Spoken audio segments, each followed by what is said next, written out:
Yes, ladies and gentlemen, welcome to the LpS Digital Summit 2023 under the motto of cross-disciplinary lighting innovations. It's a pleasure to have you here. Thank you for joining. I want to say, first of all, already thanks to the keynote speakers. You will hear them during the presentations, the experts, also for the panel discussion. Thanks also to our sponsors, namely Samsung, luminaires, Saga Consortium, DALI Alliance, Lighting Europe, and Photonics Austria. We honor the lifetime achievement of Professor Nakamura, particularly his impactful contributions to the energy and lighting sector, his dedication to the global sustainability, and his support for ongoing research in laser and LED technology, along with his efforts towards fostering global peaceful coexistence. Professor Nakamura, congratulations to the Achievement Awards. And I want to give you the word for the acceptance speech. Okay. Yeah, thank you so much. So it's a great honor to receive the award. And so when I invented the blue LEDs in 1992, I never thought the market of LED become very big like today's market. So now LED is used for all kind of lighting application and also display application. It's amazing. So thanks so much. Yeah, Professor Nakamura, what's the research field right now? What you are working on mainly? Mainly right now I'm working for the development of the nitride-based blue and green pixels, vertical cavity surface emitting laser diode. That is the main research. Yeah. Yeah. And we also, you wrote also a commentary in our latest issue of the magazine, and you wrote there that you're looking with innovation or for a general mission. What's that? What's the understanding of this? Oh yeah, because a scientist is obligation is always we have to continue to do the innovation always. Without innovation, the population is increasing dramatically. So human will have a big problem of the shortage of energy, food, and water in the future without any innovations. So that's our obligation to work very hard to continue to innovation. Yeah. So, Professor Nakamura, thanks for your words. Thanks for joining. Again, congratulations. We wish you a good travel and stay in Japan and a good travel back to the States. Thanks. Thank you very much for joining. Thank you. Thanks so much. Goodbye. Bye. Goodbye. Bye-bye. Bye. And these are our panelists and speakers. And we start right away with the first part that's related to regulations and policy. It's this speech will be held from Elena Scaroni. She is Secretary General at Lighting Europe. And her talk is named From Regulations to Strategic Targets. Lighting Europe. What is Lighting Europe, first of all? I'm the Secretary General of Lighting Europe since June. And this is the list of my members. So half of them are national associations. The other half are companies. And some of them are represented in this panel, by the way. Let me give you an introduction to our new strategy. Since I joined immediately, Lighting Europe had to start an important project, which is approving a new strategy, because the current one was ending in 2025. So we had to definitely think about the future at the horizon 2030. So now we have a new vision, a new mission. They're not yet fully officially approved. They have been approved by our executive board, so our leading body in Lighting Europe, but they still are subject to some further comments by our General Assembly in a few days. So this is why I cannot share them as a final text, but still as a draft. When it comes to vision and mission, the basics is that Lighting Europe is asked to make sure that the value of lighting is recognized with all its potentials by 2030. So this is really the first objective, a first priority of Lighting Europe, and indeed its mission. And how to get there, we have finalized 4 different objectives. And the first one is lighting comes first, of course. We want to make sure that a new mindset enters the industry, and especially the construction industry, to make sure that lighting is not one of the latest items to be considered when a new project or a renovating project is finalized. And instead, after the construction itself, then lighting is the first item to be considered indeed. When it comes to the next topic, the next objective, this is healthy marketplaces. What do we mean with that? We mean to reconnect to what was always the mission of Lighting Europe. So to make sure that we have good rules and these rules are enforced, so to ensure a level playing field.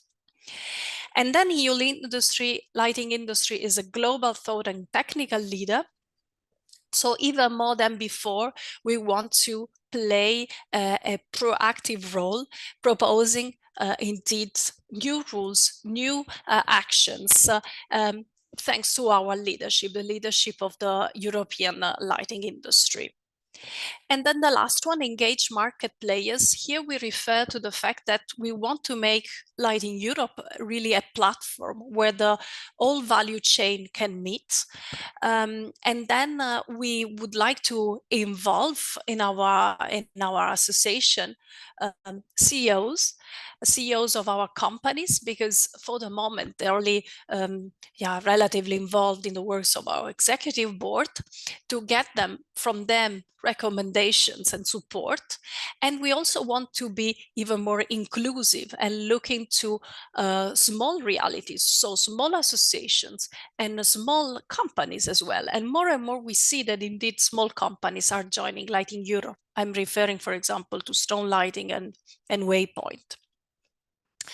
So now that I gave you an overview of our new strategy, I can then give you an overview of the main policy trends that impact our members and, of course, the lighting industry. The legislative tsunami, the EU Green Deal, is, of course, part of that. So how to summarize then a tsunami? That's really a difficult mission. This is a scheme we are using, is a sunflower pattern, I would say, that gives you immediately the idea of how complex it is to give clarity, to summarize, to be concise, and try to be to the point when it comes to presenting you all new requirements. Of all these items, today I would like to, in particular, talk to you about the eco-design regulation, so the framework regulation that will be the mother regulation of our upcoming single lighting regulation, so our specific regulation for eco-design rules for light sources. So this is the mother regulation, and this is being now reviewed by the EU policymakers. So I'm meaning Commission, Parliament and Council. And several items that are of direct impact for our members are at stake. First of all, this mother regulation, let's call it like this, to not confuse it with our single lighting regulation, will be asking companies putting products on the EU market to track more than 10,000 substances. So you will have to provide the correct picture about what is in your product. So you have to immediately start to talk to your supply chain and make sure you really understand all the substances that are in your product, to then give then this information to authorities when this will be required in the coming years. A reparability index will be introduced also for lighting, very likely. So we expect a reparability index on luminaires, and Lighting Europe is already preparing for that. We expect, of course, requirements in general reparability and even on durability, possibly a requirement on minimum lifetime. And all these topics are already discussed in Lighting Europe, and we are already achieving a first consensus in Lighting Europe of what could be the good rules and good requirements we could see in the upcoming regulation, so we can start soon the negotiation with the Commission even before they start discussing themselves these possible requirements. We expect requirements on recycled content, so you will be asked to integrate in your luminaires portions of recycled materials, especially plastics or aluminium, and to track the presence of critical raw materials as well. A digital product passport will also be imposed, very likely to many products under the ESPR. For lighting, that's not so sure, because we have already a EU database that provides a lot of information concerning lighting. So this is still a topic that will be then clarified, and we have to discuss with the Commission in the coming months and years. And then last but not least, a reporting obligation. This is coming very soon, already next year, about quantities of unsold consumers' goods. So you will have to report on how many products you are discarding or sending to collection and recycling, and what are your policies to avoid that these products are just destroyed instead of remanufactured or being donated. We have then a legislative proposal discussing green claims. This is to address the current chaos of greenwashing, with many labels and many declarations being put on products, especially consumers' products. When it comes to lighting, think about when you claim that your product contains, for example, a certain percentage of recycled content. This kind of vague statement will be will be banned, not allowed anymore. So instead, you will be asked to, if you want to really make a claim, an environmental claim about your product, you will have to go through quite a lengthy procedure to make sure that you can really demonstrate that your claim is substantiated, and this substantiation has been certified and approved by national authorities. You may say that this is really a new big burden for our industry, but think about that this is instead an opportunity to have harmonized rules on this topic, because indeed member states in different parts of Europe are already trying to create rules to make sure that there is less greenwashing, and to make sure that only solid claims are allowed. So instead of a fragmented framework, then it's much better to have an harmonized framework of rules.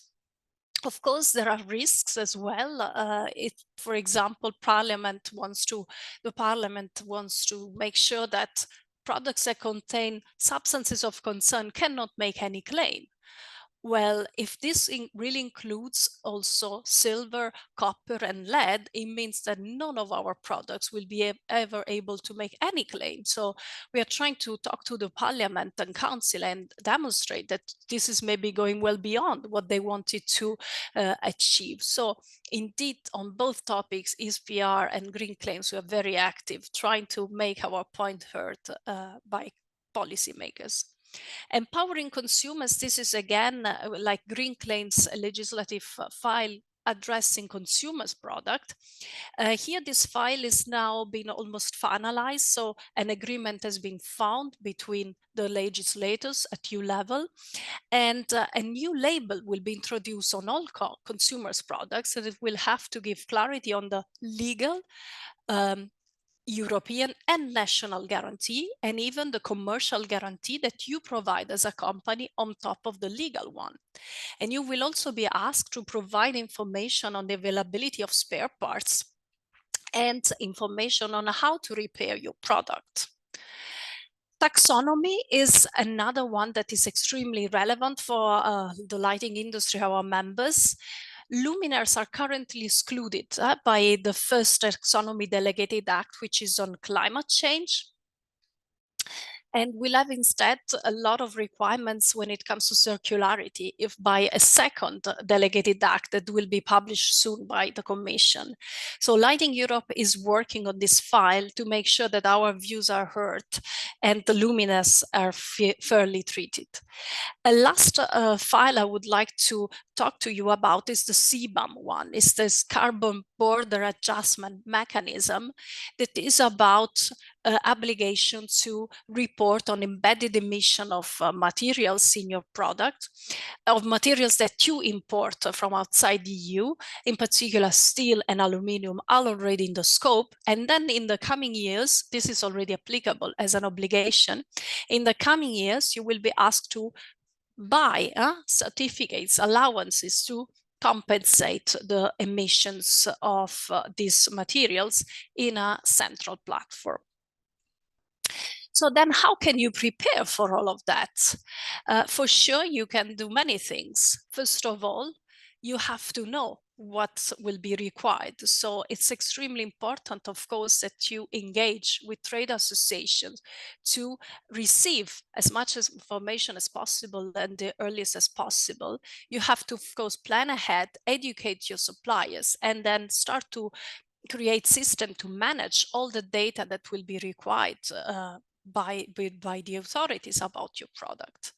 Think about that the topic of green claims will be relevant for you even if you're not in the consumer's business product segment, and you will be probably asked by authorities at national level or at EU level at one point to prove any of your claim, maybe with a life cycle assessment on an EPD, an environmental product declaration.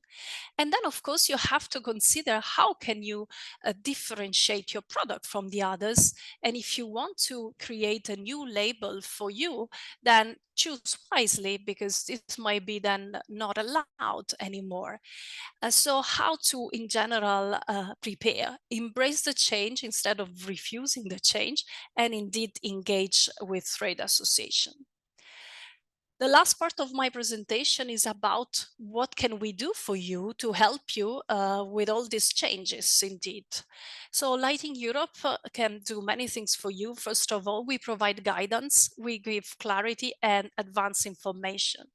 Think about, for example, the phase out of products that has been decided by the European Commission by two different legislative initiatives that were coming with contradicting decisions, unfortunately, Eco-Design and ROS. Lighting Europe, with all their experts, managed to put together a table, a clear table that you can use with your customers to inform them, hey, this product will be phased out. You need to prepare for the transition. Get in touch to go for LEDification.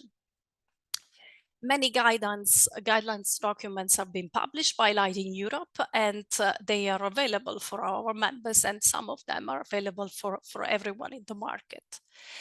Then what else do? We propose new legislative proposals to policymakers. This is the approach that I mentioned before, proactively become a global actor, a global leader. This means also proposing new requirements when needed, and when this comes with advantages for our industry. For example, as I mentioned before, so following the new framework, legislative framework on eco-design, the ESPR I mentioned before, we are already preparing for the next single lighting regulation, prepared already position on many requirements that we know anyway they will be on the table. And we kicked off even a discussion on some kind of new topics. As I mentioned before, critical raw materials, recycled content are relatively new for our industry as legislative requirement, but also we have to prepare for topics that are anyway on the table, like energy labeling and information requirement. And looking at the next European elections, by the way, take your opportunity to vote for the European election. A new European Parliament will be elected. They will elect a new European Commission leaders.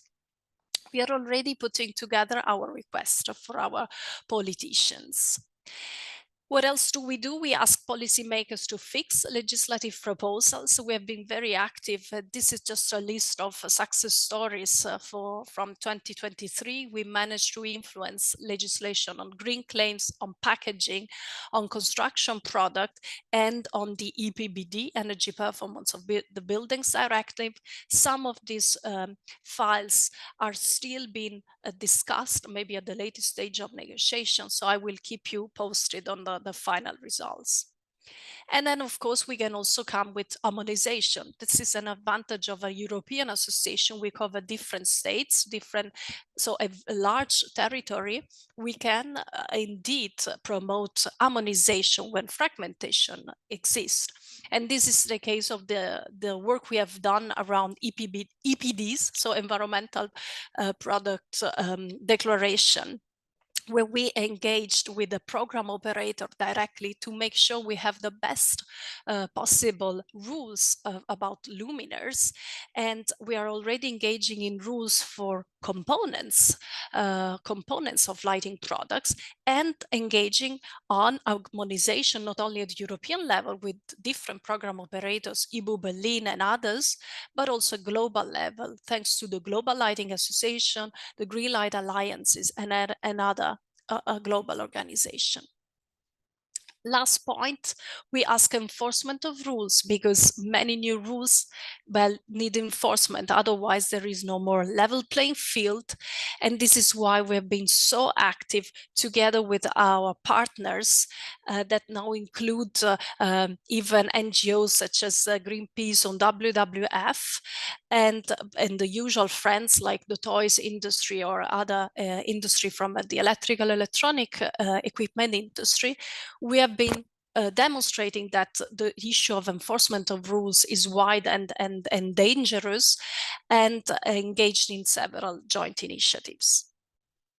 This is one of them, to demonstrate that we really team up with many different organizations in joint statement to make sure we influence legislation together. And this is our very latest mystery shopping exercise, where we demonstrate that unfortunately a large part of lighting products are not compliant with EU mandatory information requirements. What's coming up for us in 2024? We are planning a 2 CEOs event. Again, this was the objective of, being more inclusive and engage even more market players. We will be in Light and Building 5 March. So we hope we can all meet you there in the afternoon for a number of presentations on different policy topics. We are launching an online lighting forum, so a lighting value chain forum, where we'll discuss with all European stakeholders topics of relevance for our industry. As mentioned, we are engaged in rules on components for future EPDs on components, and we are working on taxonomy. Thanks a lot for your time. So our next presentation is in the field of sensor and health. And so welcome Lawrence Lin. He is founder of Lighting Research Studio, and also the former global CEO of Ledvance. Lawrence will present his lecture, Building Light Environment Monitoring and Adaptive System to Ensure Health Effects from Lighting. So Lawrence, thank you for joining. The stage is yours. So I think that this is the thought. I think when we think about what would be the future of the lighting. So in my view, there will be something like an adaptive smart lighting system, which can have a light monitoring system put together with the lighting system to ensure the design target of the lighting design of the lighted environment to be the performance could be always planned automatically. So this is something what I'm thinking about. And Lighting Recipe Studio is the institute what I established in last year, which is we dedicated on some research and build up some light monitoring system and also the lighting recipes. So especially we dedicated heavily on some research of the light effect, especially for the non-visual effect for the emotions. We used some functional MRI system and also the EEG system, some equipment, and put together with some degrees about the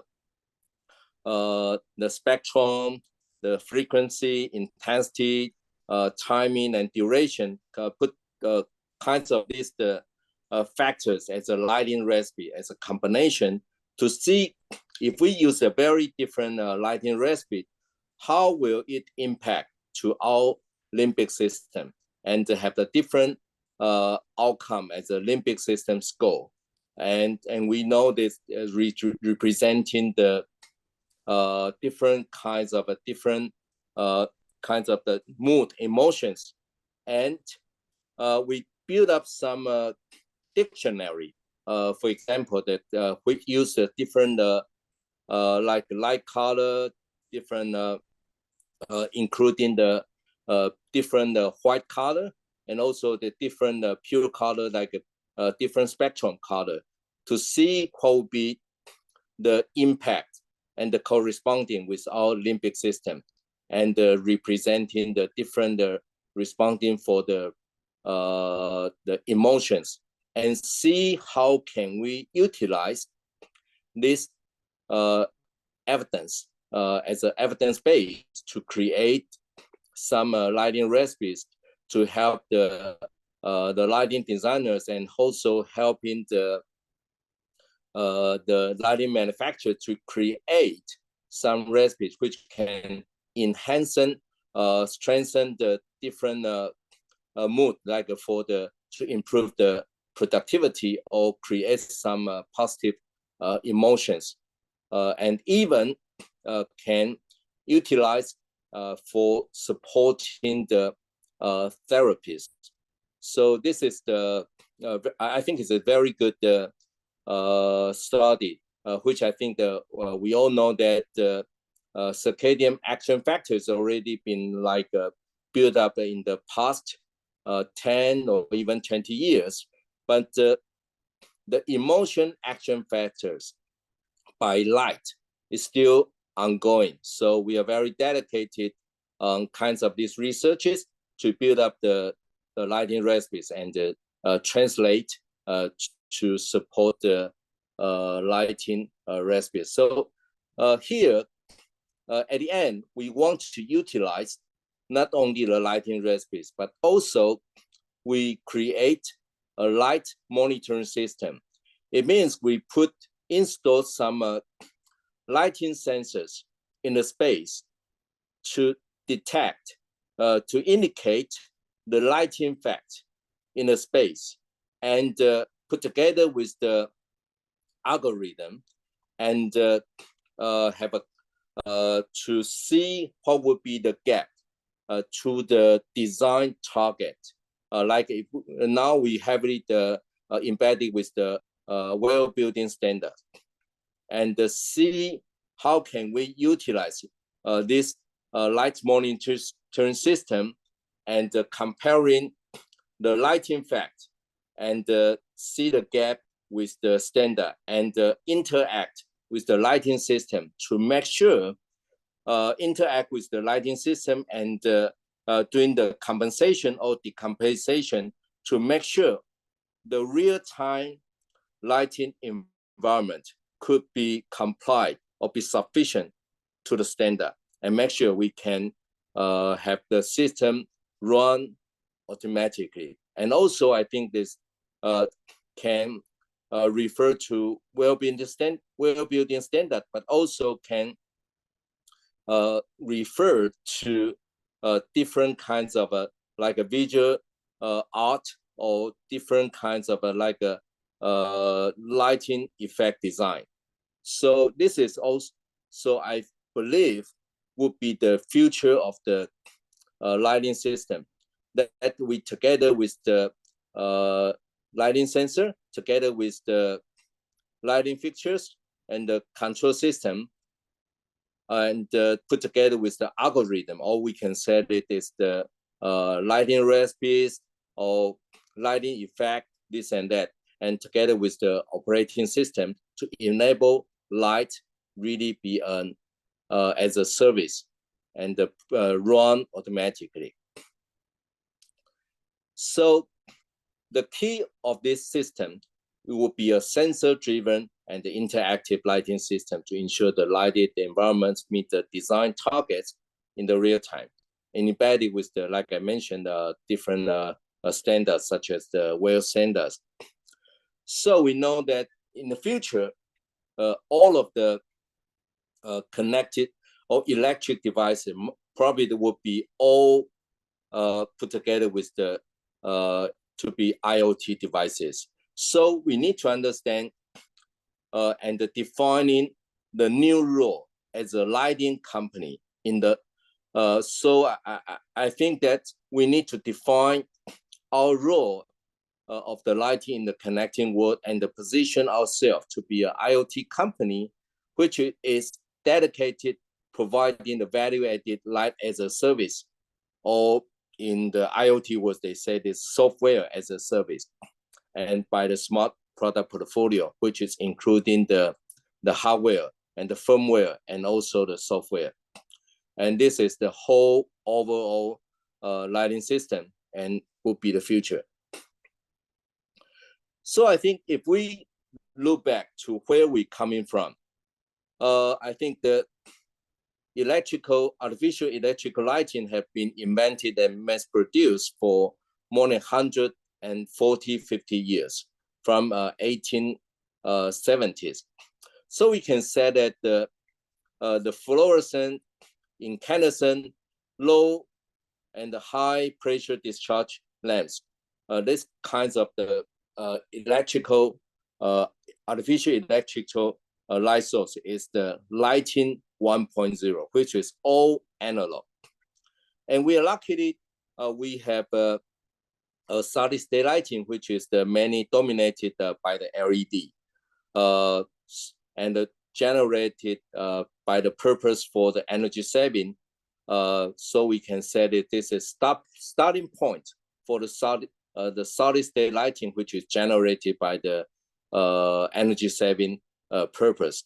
And the lighting 3.0, that's we start to utilize the dimming and the dimming on the brightness and the tuning on the color and the CCT capability from the solid state lighting, especially for the landscape, architecture, outdoor lighting, and some entertainment ambient lighting system.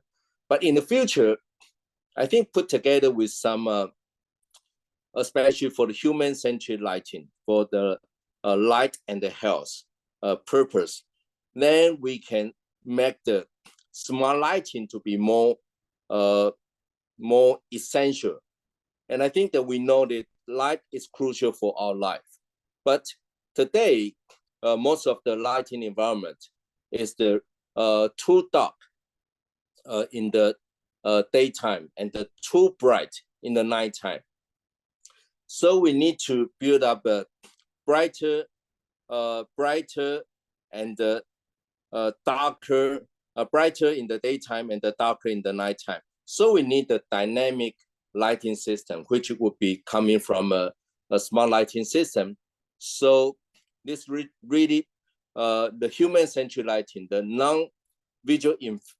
non-visual effect, especially for the circadian rhythm, and also put together with the emotional fast resetting something, is really that make the smart lighting to be more essential. So we can really use this as a wonderful opportunity to see how can we use this evolution to make the lighting to be more value added. In order to do this, I think all of the lighting players, lighting manufacturers, we need to think about that. Now, if we want to do the smart lighting product, then we are doing the IT product, not only the traditional light source.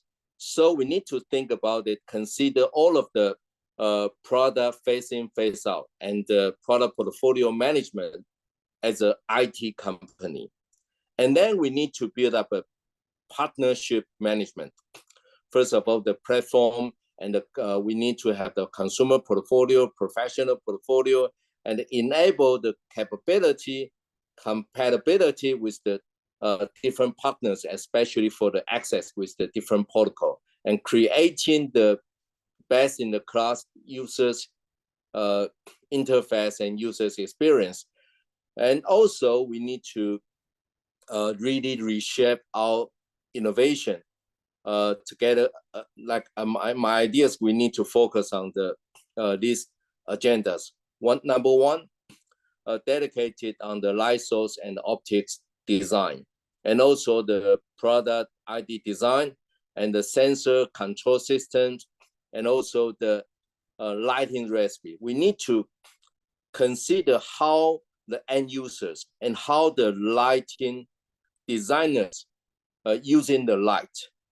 And so we need to think about how to make our lighting products to be ready for the future lighting system, and to build up the IoT platform and put together with especially the SaaS, light as a service or software as a service.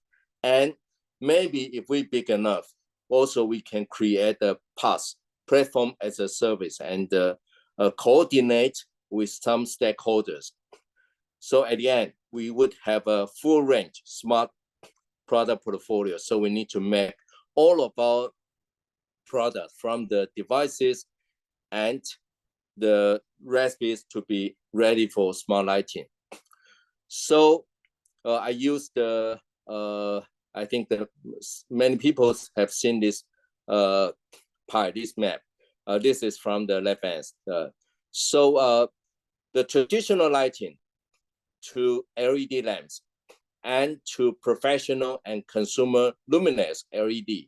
And also today, we are heading to smart lighting and more new agendas that we can use the light, utilize the light to solve many, many issues. Not only the light visual effect, but also together with the non-visual effect, and even more effect for many, many agendas. So together with this roadmap, that we can see actually the whole lighting industry is coming to be the scale, the scalability is coming to be more and more. So together with more new ground, more new technology to be embedded with the light, so we can see more opportunity and more business opportunity.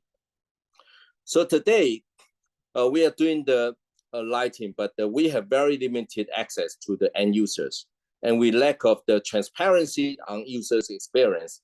So at the end, we're really lacking of the brand loyalty.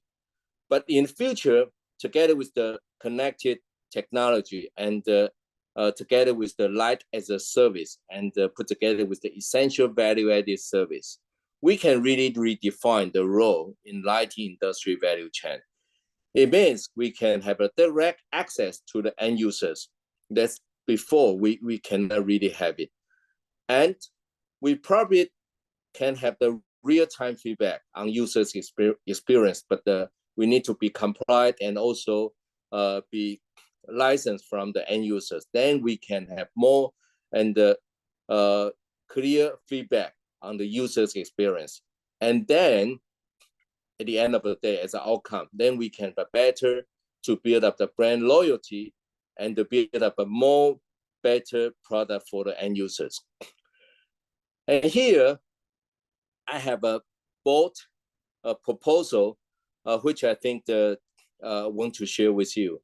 because today I think most of the existing regulation for the building lighting regulation is really far behind regard the human-centric lighting. Today, I think most of the building lighting regulations really dedicated on the functional lighting, and which is really dedicated on the safety, visual acuity, or visual comfortability. But on the human-centric lighting, especially for the circadian rhythm or even for the emotions, tension, I think it's really far behind. So I have a bold proposal. I think together maybe we can think about that. First step to establish a consensus on the definition of human-centric lighting, which still not clear today, and the relevant regulation, and even translate into the product certification. So I think maybe we can refer to the automotive autopilot. They are doing something today, so we can set maybe today the existing regulation, we can set it as just level 0 for the human-centric lighting, which is the only dedicated on the safety, acuity, and the comfortability. And maybe we can start to use like a level 1, which is the basic level. Like we maybe can embed it or refer to the WELL standard. I think on this level, we need to build up a regulation to avoid the disrupting on the circadian rhythm or lead to the emotional tension. And we need to provide some index. So we can use the WELL standard to be a foundation and maybe to be more aggressively. And level 2, I think there would be something like a more professional level to can doing some like a correct rhythm phase, the circadian phase resetting, or the some emotion phase resetting, which is more aggressive, can improve the circadian rhythm phase disorder group or improve the productivity.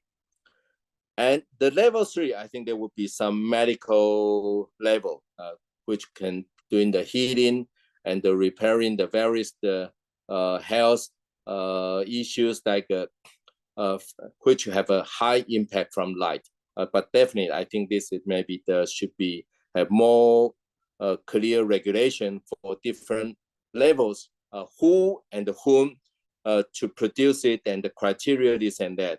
So I think that this is something I think we can do. And I think that if we put together with all of this, I think we will have a brighter future, and also have a clear regulation. Is good for everyone, especially for the lighting industry manufacturers and the designers to implement it. Thank you. The next presentation is related to automotive lighting, and it's coming from Dirk van der Hagen. He is Senior Director of Strategic Marketing at luminaires, and he will talk about lighting trends for the dynamic automotive market. So Dirk, the floor is yours. So thank you very much for the opportunity to talk also about the automotive application. And I would like to give you some highlights on what are the key leading trends on application innovation in automotive. So just to start, so I'm working for luminaires. Basically, we're also one of the leading light source manufacturers, covering the white spaces in illumination, but also in automotive lighting.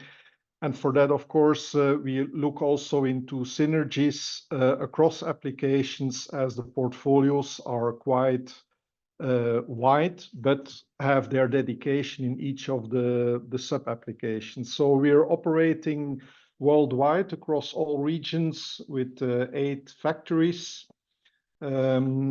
from San Jose, Europe, to Asia and China, where we also have dedicated R&D and application centers.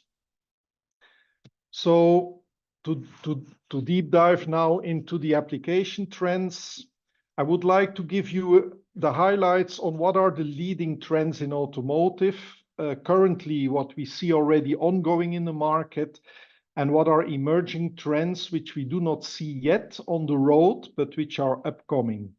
So first of all, the two first ones, and they actually link nicely to the previous talk of Lawrence in terms of more adaptive lighting. So lighting which can adapt to the situation and the environment. And we see that in the systems currently on the road, where the headlighting beam is basically no longer a static low beam or high beam which you can switch on or off, but which actually becomes segmented and adaptive to the driving condition. So therefore, ADB stands for adaptive driving beam, and that's implemented by segmenting the beam in horizontal or vertical segments, in which each of the segments you can basically individually switch or dim.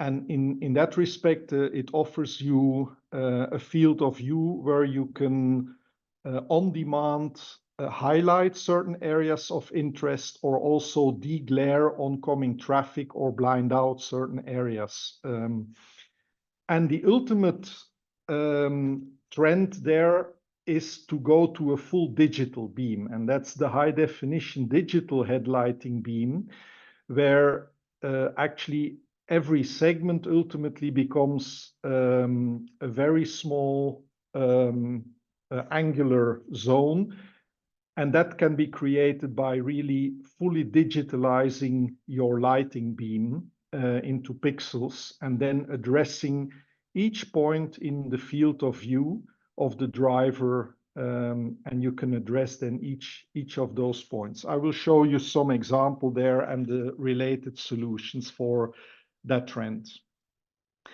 Of course, also with more from aesthetic and styling perspective, we see the lighting signatures becoming much more elongated, much more slim, and that is driven by, of course, the enabling technology from LEDs, where the conventional light sources did not allow such small optics, but with the very small light sources, we are now able to create optical systems with micro optics, micro lenses, which can create very elegant lighting signatures, but in the meantime also create the photometrics, so the optical properties which are needed also to make a functional beam, and combining both together.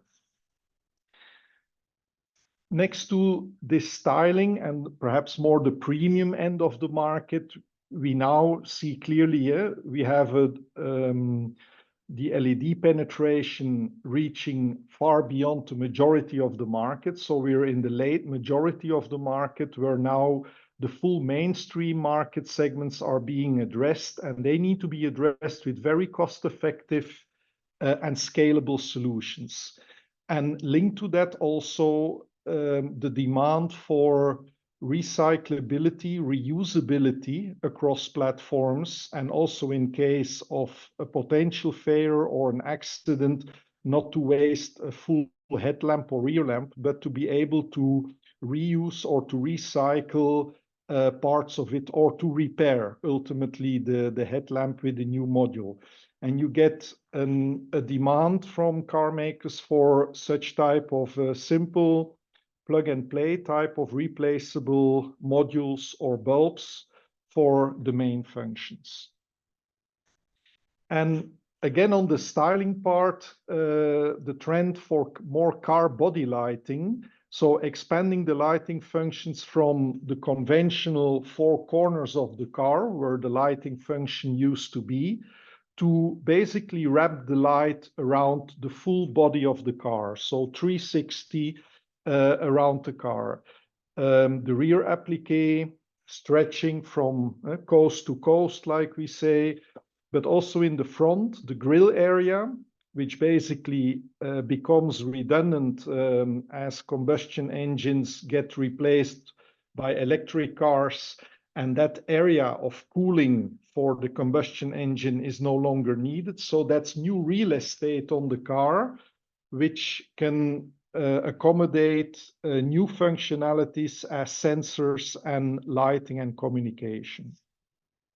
And two emerging trends on new application is to bring the light not just on the car body, but also have the lighting surrounding the car. So having road projections around the car, which basically can extend functional safety in terms of showing the intent of the car in either turning or when the car is maneuvering or backing up, or also offer convenience functions while approaching the car, like entry light or a welcome light and like carpet light.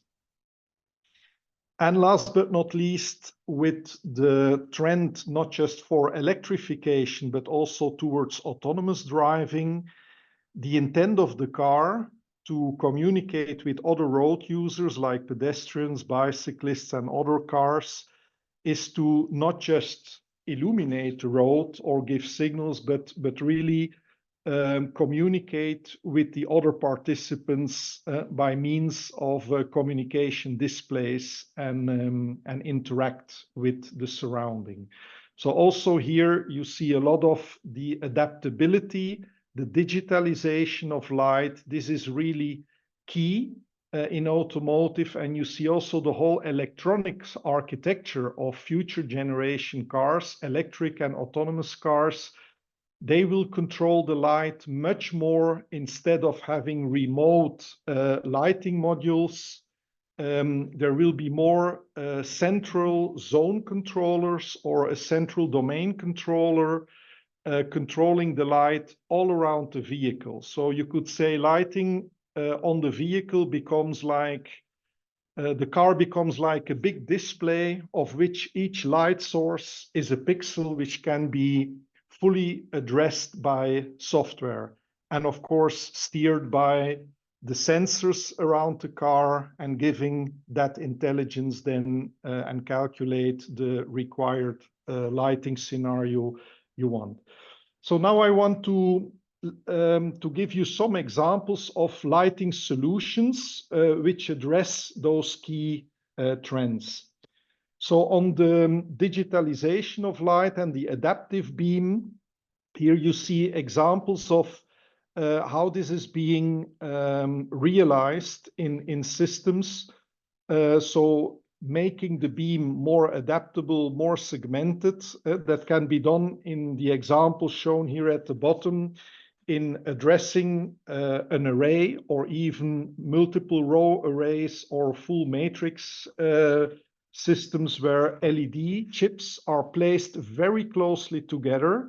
Therefore, it's like what is called chip scale packaging, but then also with an enabling technology that not just the chips are placed close to each other, but also managing that there is a minimum on crosstalk.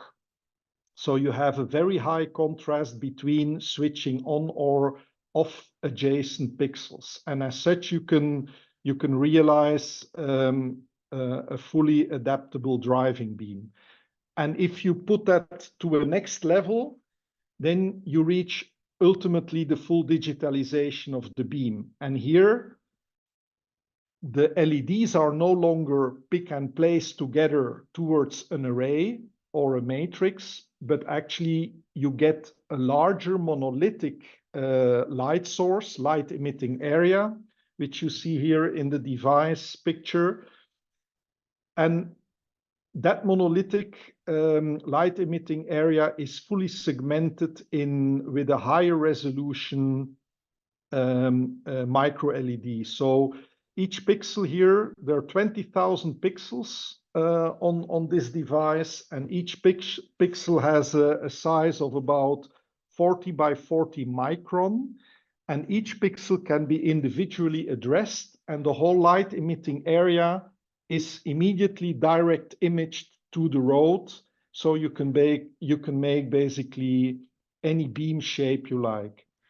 In the next video sequence, you will see some example of driving with such a beam, where you can see here highlighting the lane you're driving, either with lines, or you can highlight certain areas of the lane where the car is driving.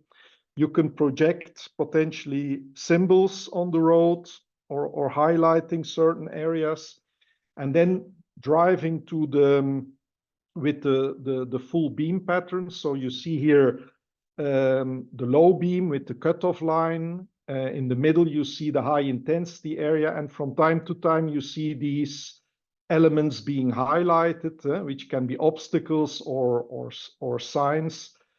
And reversely, you can also deglare that, like if there's an oncoming car, then that car can be deglared. So the car has no problem with you driving with your full headlamp beams on. In headlighting, the aiming of the headlamp always has been a very critical element, because it's mandatory to not to glare oncoming traffic, and on the other hand, you want to have, as a driver, maximum visibility, maximum reach. So aiming the headlamp not too short, like in the bottom picture, because then you only would look or would see just a few meters ahead of the car. That's of course not desired.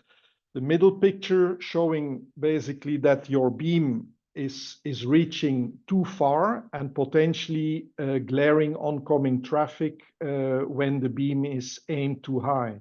So you want to reach an aim which is appropriate for having maximum reach, and on the other hand, have a safe driving condition also for the surroundings.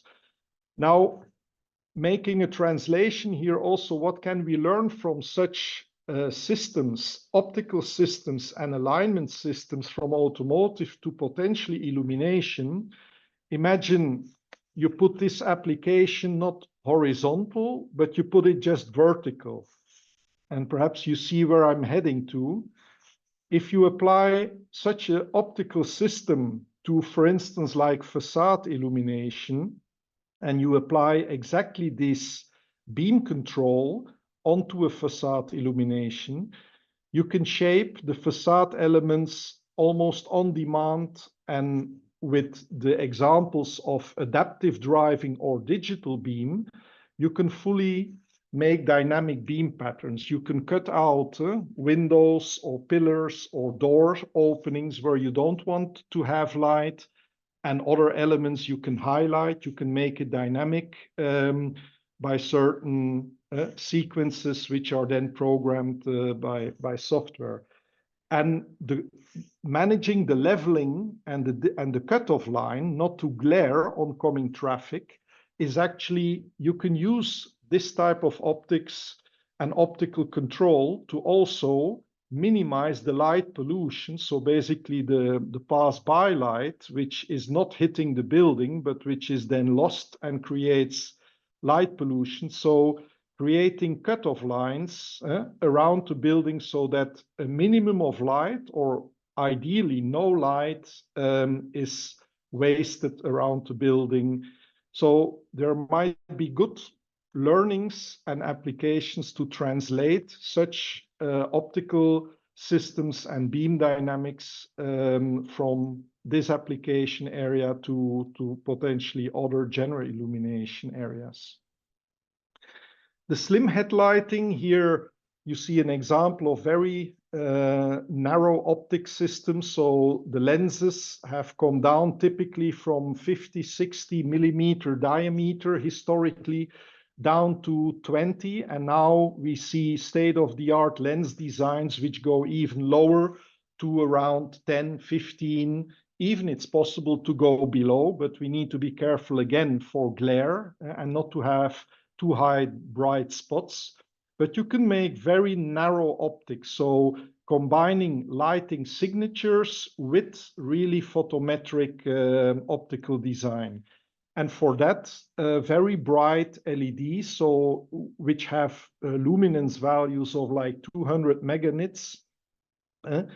These are multiples of the typical LEDs used by general illumination, but for spotlighting applications and high brightness spots, these could be very suited, or for micro optics, micro projection, where you want to miniaturize, like spotlighting in shops or, for instance, in musea, where you want to have really micro spots, but with really a good punch, beam punch, and brightness.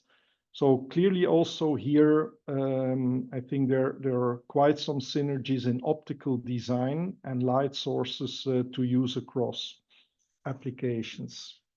On car body lighting, so these more elongated lighting profiles which wrap from coast to coast. Here the example shown on front or rear of the car, already emerging in the market today. You can see more and more cars, especially electrical models, applying such type of lighting signatures across their grille area, and expanding from just linear to even surface illumination. Another nice feature of these very elongated profiles, which in general lighting, we know also with these lighting strips, but most of these lighting strips are quite, you could say, a little bit dull because they give just straight lines. If you apply this nicely with some quite simple optics, you can make very aesthetic lighting profiles where the light emitting area is not just constant, but you can have variable line widths, like shown here in the example on the right-hand side.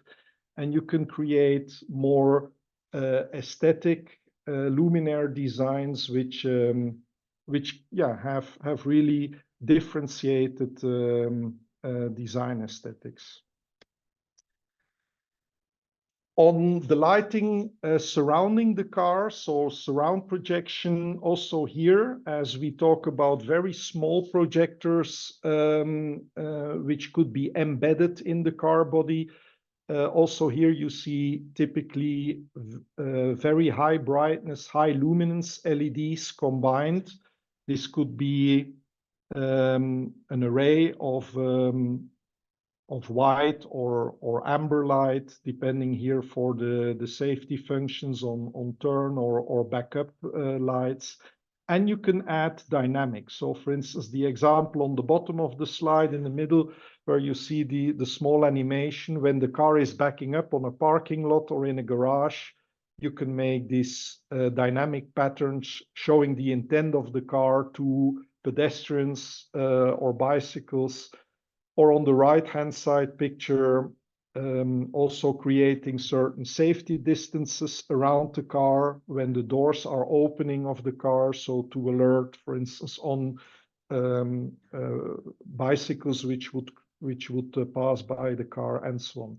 So also here, further digitalization of such light patterns by segmenting the beam into more granular parts can even further enhance the dynamics of such surround lighting patterns on the car.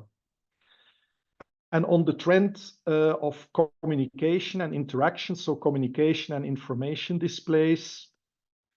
So here, the enabling technology of mini and micro LEDs, which we see also emerging in the display world for wearables and tablets and monitors and ultimately TVs. This micro LED technology is also being explored to be applied towards automotive in, for instance, the front or the rear applique of the car, and having then communication signals to other road users to communicate the intent of the car. We're working here on this technology in terms of really also the fundamental epi and wafer control of such micro LEDs to make bright displays, not just for the interior of the car, but really for high brightness exterior displays. And ultimately, you will be able to translate this technology not just in the lamps, in a headlamp or a rear applique of the car, but you could integrate that also into the windows of the car, so into the glazing. So having laminated car windows where the lighting communication function is embedded in the windows, and you can have communication signals either in the front, rear, or even side windows for even convenience functions when entering the car, having embedded. This is, of course, not immediately possible from technology over the next couple of years. So we're talking here probably more around 2030. And also for those emerging applications in concept cars and studies, we also need to first establish good lighting regulations to define what are the use cases we want, not to create, you could say also light pollution or light confusion by too many signals, lighting signals. So there's definitely work here also to be done on really application use case and related regulatory approval. So summarizing, if you look to automotive lighting from the past to the future, the legacy of automotive lighting was built around or defined around see and be seen.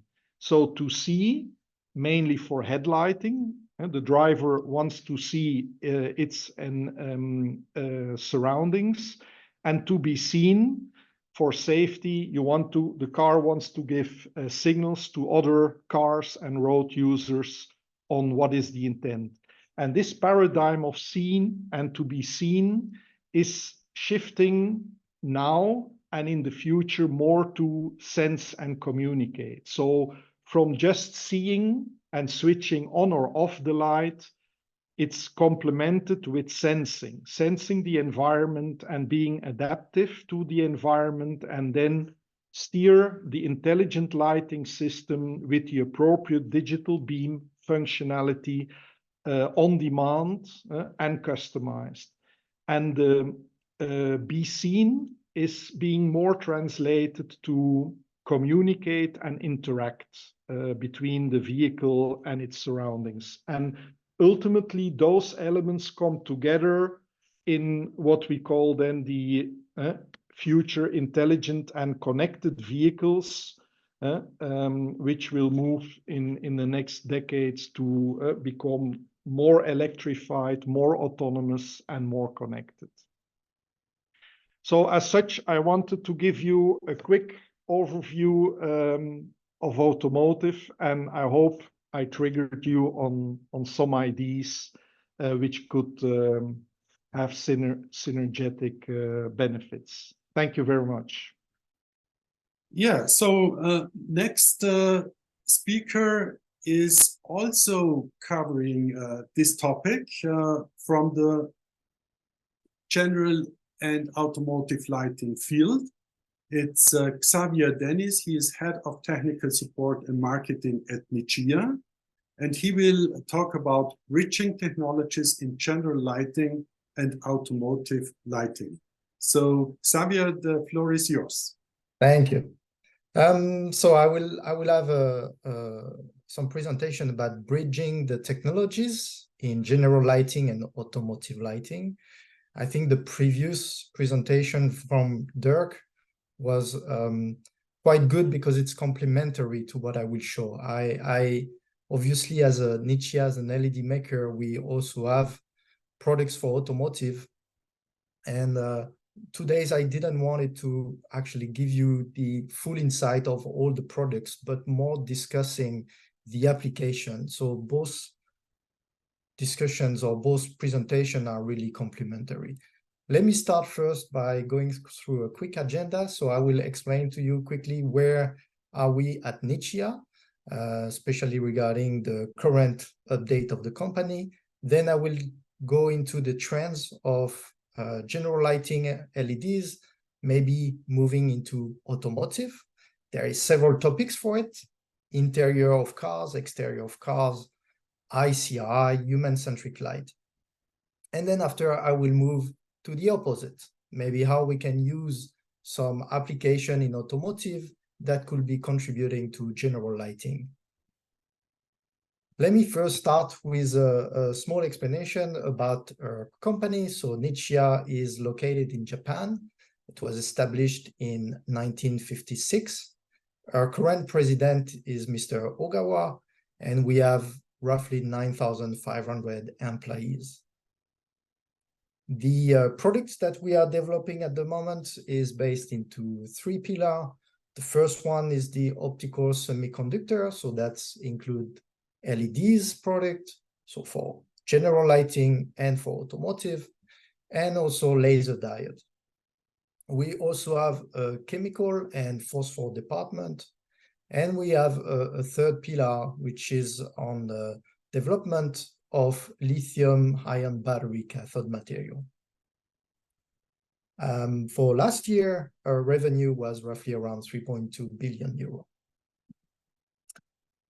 So Nichia is really defined by 3 main core competency.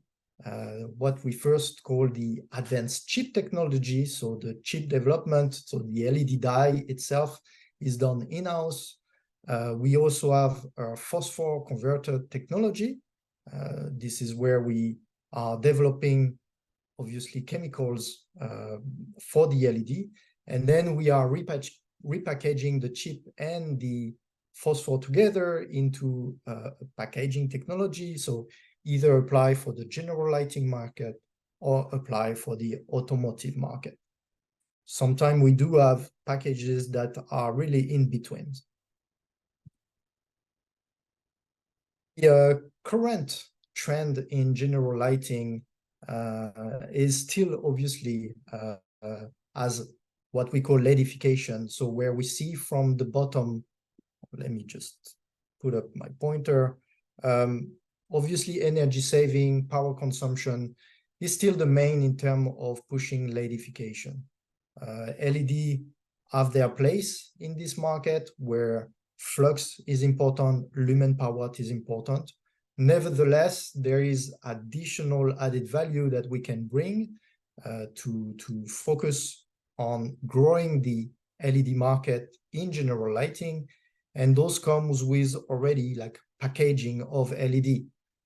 In this case, we can talk about miniaturization, smaller LED packages, higher brightness, so higher luminance, or also packages that offer different kind of directivity.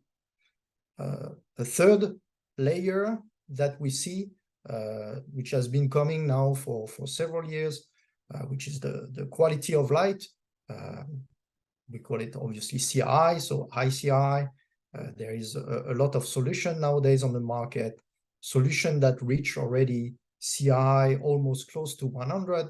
And this is still not what I will call linked to human-centric per se, but definitely a great advantage here of a technology that exists in general lighting, where we already start to see that there will be a trend of moving this technology also to automotive.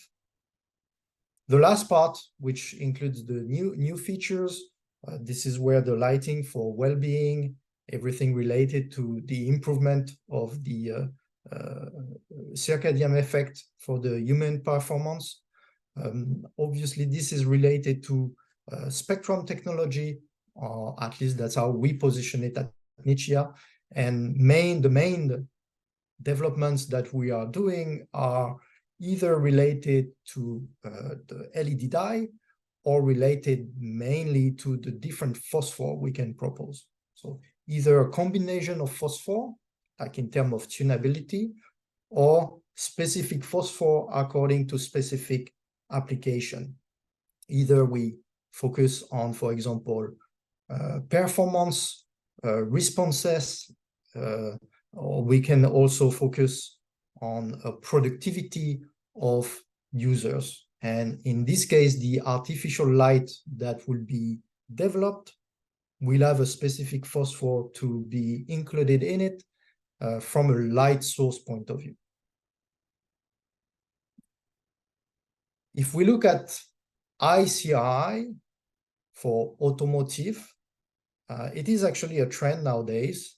And the way we are looking at it is from two views. The first one is the one I'm presenting now, which is more interior point of view. The major tier ones in the automotive sector, so the major supplier in automotive sectors, are nowadays having a lot of integration of modules in order to have a full cockpit. So the current trends that we have in general lighting is first is the redesigning of the home with a very good ICI, very good ambient light. Second is obviously the office. Then the third coming point will become the car. That's how we at least see it at Nichia. And for this, the automotive maker also are looking into that type of technology. The reason is that not only for human-centric, but also just from a readability point of view, a visibility point of view. Some, I would say, premium car makers are using some very expensive materials in the car, and they would like those materials to be seen from a point of view of a passenger, point of view of the drivers, as best as possible. And so in this case, ICI LED would be needed in order to have a better quality of the light in the full environment of the cockpit. Cockpit means dashboard, but also in the rear. The idea as well, when we come now back to human-centric light, is that with autonomous driving, the environment inside the vehicle will be more, again, set as a living room. The idea is for the passenger, because there will be no more driver, the passenger to be able to read, relax, enjoy time with family during long travel, eat maybe as well, read, etc. Do a lot of activities as such as you will do at your home, but inside the car. And in this case, having some human-centric light inside the cockpit, especially with some, let's say, according to the mood, according to the activity of the passenger, those lights could contribute to the full experience of a car. So most of the OEMs now are talking about experiencing not the driving, but the living inside the car. We take ICI again in terms of LED, and this is a know-how from general lighting, and put it back also in automotive. Where we can also implement it, it's for exterior light. The reason is that the ability to really have some safety feature in order to have a better visibility from the outside is the key. One major trend nowadays is that sensors are everywhere in the car, especially cameras. And those cameras need to be able to see clearly what is outside, what is on the road, what is out on the environment surrounding the vehicle. In this case, if we are only using low CI LED as it's ongoing now, we are missing some safety possibility from detections of any type of object, any type of maybe pothole on the street. And so it's not a question of lighting concrete, because concrete is gray anyway, so we don't really care about lighting a gray area.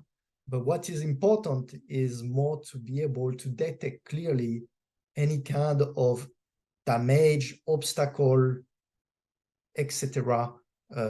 Let's say objects that could be on the road.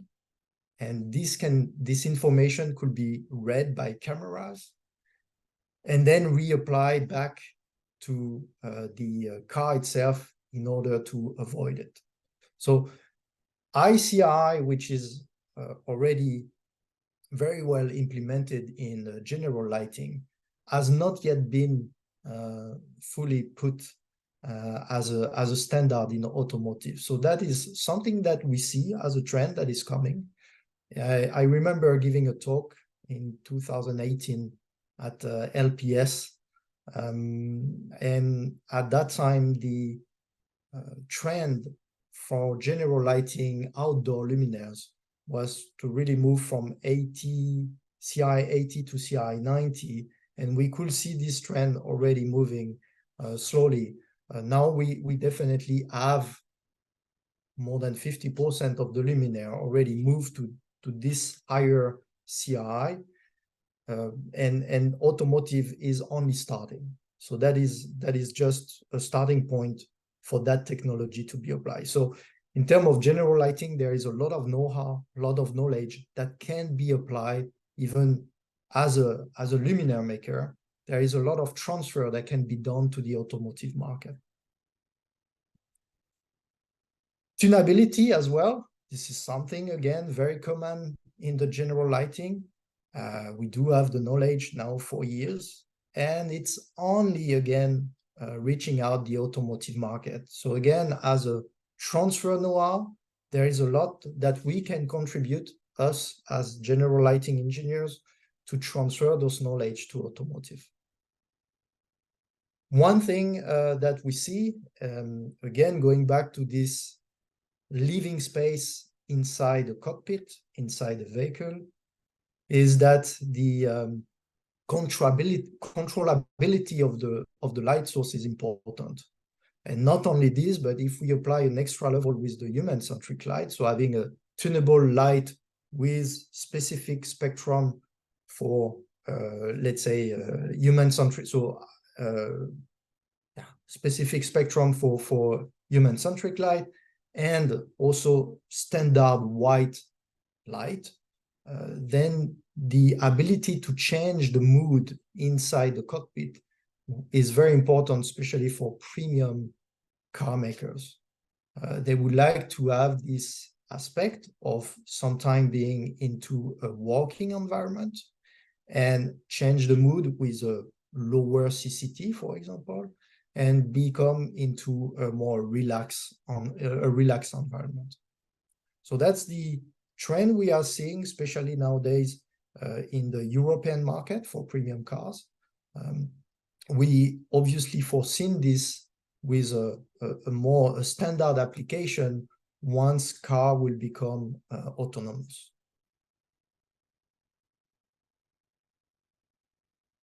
Another aspect is the LED for car body lighting. This was also seen in the previous presentation. Everything is really about not just the lighting from the outside, but lighting from the inside as what we call the design continuity. So the dashboard and the seat should not just look different. It should be an overall design. And this is what we already do when we are looking into general illumination of offices, buildings, etc. We have already this experience of taking the light and creating a full design. This is only starting again in the automotive, and this is done with what we call the car body lighting, with very small LED, usually color LEDs. This allowed miniaturization and to be able to set more LEDs. and also with new LEDs, which are smart LED with some integrated electronics inside the package. Going into another possible way of maybe changing from now automotive to general lighting, we do see different type of technology already applied in the automotive sector, such as laser technology. Here you have an example of a BMW tail lamp. We could consider that this type of design could be also integrated, for example, in the architectures.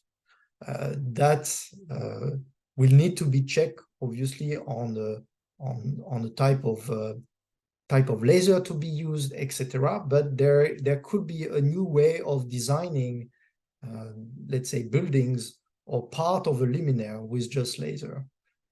The other part regarding macro LED is also very related to the miniaturization and also projections of light. The solution that I'm presenting now is actually been on the market for more than a year. It's already on front of the car for the Porsche, and it's already on the street. Now, this technology regarding a very small LED, which is pretty much the size of your thumbnail, which includes 16,000 LEDs per se. So we can call them pixel or we can call them LEDs. Is definitely something that we do see coming for the automotive market. And there is a lot of application where for general lighting, we could also foresee it. One of the application, we have seen it before from architectural point of view, definitely, but the opposite could be true. We could think about maybe using such an LED where you have the controllability and every pixel being addressable could be used maybe for street lighting. The advantage would be to reduce the number of optics used. Those are just some idea. Obviously, the technology itself is there, but it needs to be adapted to general lighting in order to achieve a more realistic luminaires. On the learnings, at least from general lighting, that we can see is that we have more knowledge on phosphor innovation than in the automotive. Human-centric light is also quite used nowadays in many luminaires in offices or even individual homes, which in automotive it's only started. Standardization is also something that we are very experienced in general lighting, and the standardization of optical module does not exist in automotive per se. The reliability, lifetime, reliability, obviously it's controlled by regulation, so there is some LED regulations to be passed for automotive, same as for general lighting. Nevertheless, the product is not behaving the same in terms of temperature conditions, and the lifetime is dramatically affected. So if we have to take a technology from automotive, bring it to general lighting, those are the keys to look into in order to adapt the new technology to the general lighting market. Power consumption and eco-design is also something that the general lighting market is very strong with. We start to see in the automotive a lot of pressure on power consumption. Nevertheless, there is not a regulation per se, which is defined. And so again, there is a lot of knowledge that can be bring from general lighting to automotive, or if we do the opposite, those again are the key factor we will really need to challenge in order to apply new technologies.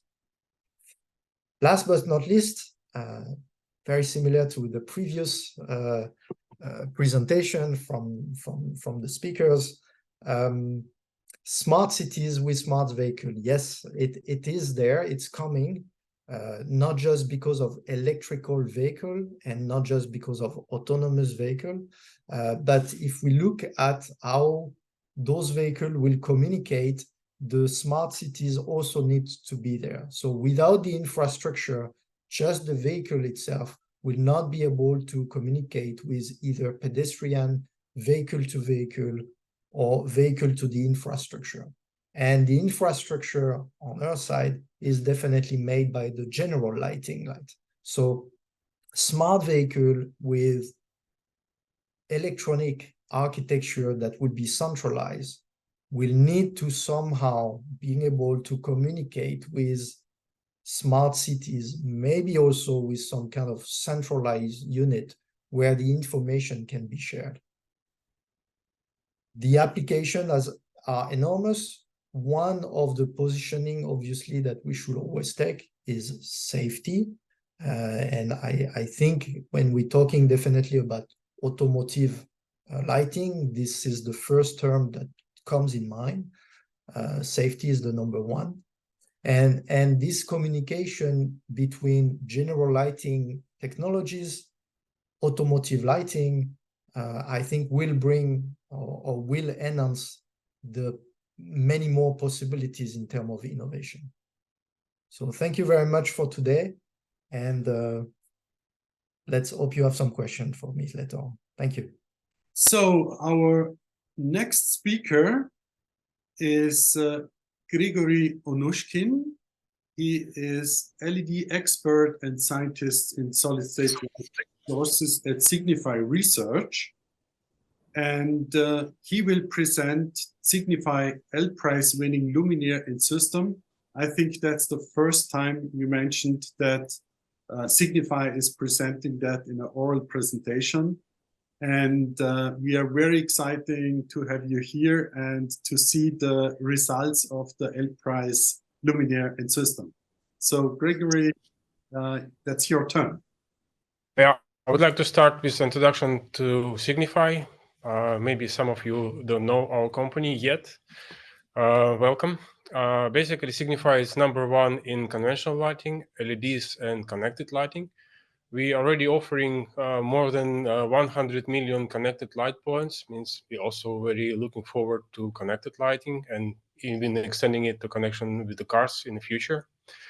Our company has 7.5 billion euro sales in 2022, and we proudly to be #1 in sustainability with 100% carbon neutral global operations. Basically, our purpose and the goal of a company is to unlock the extraordinary potential of light for brighter lives and better world. I hope also that the L Prize and learning from that will help to that goal. So today it is my pleasure to share with you this story without compromises about L Prize winning luminaire and connected system prototypes developed at Signify, together with many my colleagues. The outline of my talk will be: I will begin with introduction to L Prize competitions by looking back to first L Prize competition from the more than a decade ago and what impact and heritage it contains. Next, I will be brief scope of the current L Prize challenge, and also would like to share with you an announcement from Department of Energy on Signify double win with L Prize prototype for a flexible luminaire, in the meaning that it is highly customizable and for consumer and customer needs, and easy connected system which can be coupled with that luminaire. And easy means that it aims for ease of installation and use. And during the presentation, I will further guide you through the key features of these prototypes. Yeah, let's start from the history, looking back. Basically, in 2011, Bright Tomorrow L Prize bulb, which was announced as a winner, and it was developed by the Philips Lighting. Our company has that name in the past. And this lamp not only meets all the challenging requirements from L Prize, but also it brought distinguished inspiration on LEDification trends for consumers throughout the years afterwards. And here I would like to share these words outlining influence of LPRISE from Olivia Xu, Chief Innovation Officer at Signify, that the LPRISE inspires our industry to innovate sustainable lighting technologies that can unlock benefits beyond simple illumination.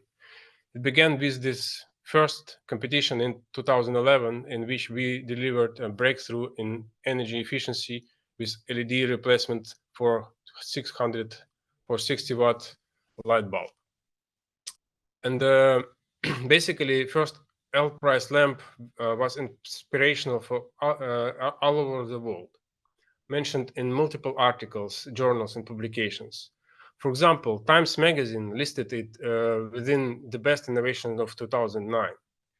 LED Professional stressed the importance of LPRISE by saying that innovations in residential and commercial lighting products, such as this encouraged by the LPRISE, expand the lighting choices available to consumers. And also, Department of Energy, who basically bringing this LPRISE competition into the world, summarized the influence of the first LPRISE, saying that first LPRISE winning lamp inspired a global R&D team and new technology platform. It also drove continuous innovation, accelerating enhancements to successive product designs. Basically, yeah, this slide is meant to illustrate that LPRISE competition has very inspirational and influential heritage, and it's very impactful for shaping the future of the lighting.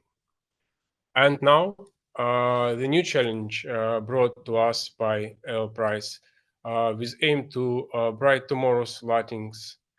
tomorrow's lightings into today. This new LPRISE competition focuses on commercial lighting and carries the same inspirational and influential character. It aims to boost essential lighting needs. The LPRISE targets to unlock additional potential for the future of illumination in commercial and institutional buildings by combining high luminous efficacy with exceptional light quality, data-driven control and functionality, and sustainable design and construction. The competition has 3 phases, and a second phase for innovative prototypes of luminaire and connected system, where the task is to innovate and demonstrate exceptional achievements across all these 3 areas: efficiency, quality of light, connectivity, product life cycles, technical innovation, diversity, equity, and inclusion. Yeah, the more details, descriptions on the targets and requirements, you can look at the LPRISE website. And prototype phase has recently been completed by announcement of winning luminaires and system. And here I would like to share with you this announcement on that Signify Innovation was winning both luminaire and connected system track for prototype phase.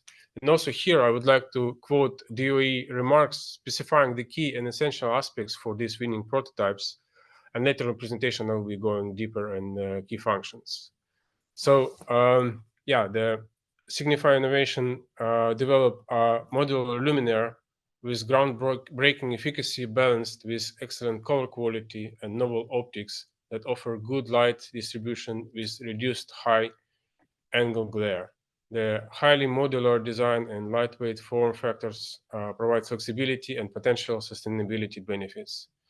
The team proposed a diversity, equity, and inclusion pilot study chain program that favors suppliers with DIY programs. And Interact Next Gen is simple, scalable wireless solution that interfaces with other building systems. A map-based user interface provides intuitive configuration and control, and role-based apps right size and capabilities and data to user needs. Now, an all-in-one sensor offers capabilities beyond lighting. For example, temperature and humidity control beacon for positioning, and energy harvesting switches provide installation and sustainability benefits with no battery or wiring. So these quotes are just we can consider as a voice of customers appreciating these innovations we brought into this luminaire, because they resonate with what LPRISE is aiming to achieve by shaping the future of lighting, in this time in commercial segment. So let's go deeper into the each prototype, and I will start with Generation Flex Light Without Compromise. It is a luminaire prototype, and we can describe it sometimes also who say that you cannot have it all. It is in best-in-class modular luminaire that provides a high level of flexibility to optimize towards efficiency, quality of light, and sustainability. So let's talk about performance. It has total system efficacy of 196 lumen per watt, almost 200, and it almost deliver 5,000 lumen from 2 by 2 square foot luminaire, and achieving it with highest color quality, preference 1 and fidelity 3 rank of TM30, which is equivalent of CRI more than 97 with very good red color rendering. So we more than double efficiency compared to first LPRISE winning lamp, which had efficiency of 93 lumen per watt. And we reached it with this luminaire even at higher CRI, because bulb in the past had a CRI of 93. So you know that when we set to us the higher target for first LPRISE, there are no way back that we have to dial down. Innovation means it's going forward. This luminaire also delivers good visual comfort with low unified glare rating of 19 and with high application efficiency. Often is known that light quality usually goes at the expense of efficiency, and it makes it quite difficult to resolve this contradiction. But if we start considering also sustainability aspects, then the target to aim for high efficiency became more obvious choice, since it will be lower energy efficiency consumptions and allow significant reduction of the carbon emissions during the use phase of the luminaire. High efficiency is really target to aim for. So it is very sustainable choice since the use phase is the dominant phase contributor in the life cycle analysis of the product, like lighting luminaire. In the heart of this light generation is newly designed LED in partnership with Samsung Electronics. It's based on their high-efficiency mid-power flip chip LED platform and driven at optimal operating current for high efficiency. But to power these LEDs, you also use high-efficiency D4i compatible LED driver, and it's ensured that operation of the broad range with connected systems. And once you generate these precious photons with the LED chip or redistributed them efficiently over the visible spectral range for high color quality, it's also very essential not to lose these photons and use them very efficiently for target lighting where you need it over desired space with state-of-the-art high efficiency optics. When we talk about sustainability, at the end, this high efficiency allow us to achieve sustainability by 29% reduction in energy consumption over the use phase of this luminaire, when we compare even with best class reference luminaires of today. So it's a significant step forward. That's where we have to aim for. There could be also another challenging and contradictory target is to enable dedicated white space light distribution with aim to allow for a larger spacing between luminaires while maintaining high efficiency and good visual comfort.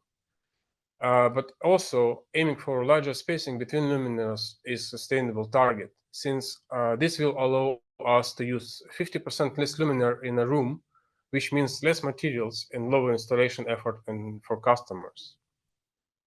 So the cautious choice of sustainable materials and manufacturing method is essential for production phase to improve sustainability, which is also a sizable contributor in life cycle analysis, the production of the luminaire. here is a good example of leveraging on adjacent industries, in this case, printed electronics. Printed electronics is widely adopted method for manufacturing all low-power electronics such as RFID tags, and it is additive manufacturing method, means you're not wasting material, but you adding only when you need it. And it has significantly lower environmental impact than standard printed circuit boards fabrication process, which is used today. When this method is combined, this approach is combined with bio-based plastics for plastic parts, it also allows around 50% reduction of embodied carbon for the luminaire.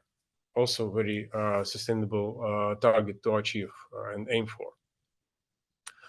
The luminaire light engines and components have extended life cycle, so there might be a need in the future to change the outlook of the luminaire when office will be renovated and refurbished. So that's why the 3D printed shapes of reflective cups can be made on demand for redesign and repair. And repair might be needed in case this luminaire get accidentally damaged during office renovation. Next to that, luminaire is built out of modules, which contain within each module key performance and optical functions. And modules are fixed with reversible click and clamp assembly, which not only makes installation easier and installers happier, but enables reuse, replace, and repair. It also honors the circular economy philosophy. Modularity also stimulates longer reuse of the parts, and additionally, it will support sustainability in the future as well. So also, designing around modularity provides freedom and flexibility for facility managers, lighting designers, because basically now we can aim with these modules and design to different luminaire form factors, because this module is house agnostic and is prepared to be installed in various luminaires form factors and fixture types.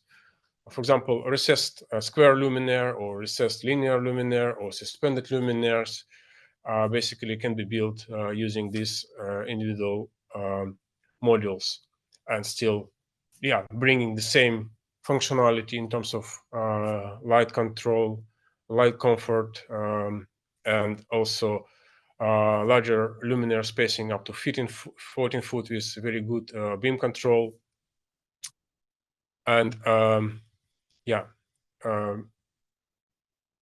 basically, this customizable model approach delivers an equitable experience for building owners, because they will be pleased with easy module replacement possibilities to have repair and redeployment when basically they have to refurbish and change the layout of the office for next tenant, but also for building occupants because they can have upgradable options for the optics, for improved uniformity and visual control of their occupied spaces. And basically this luminaire will get even more benefits when it's connected with connected system to extend the use beyond just only giving right light at right, but also giving right light at the right time and all the functionalities brought by the connected system.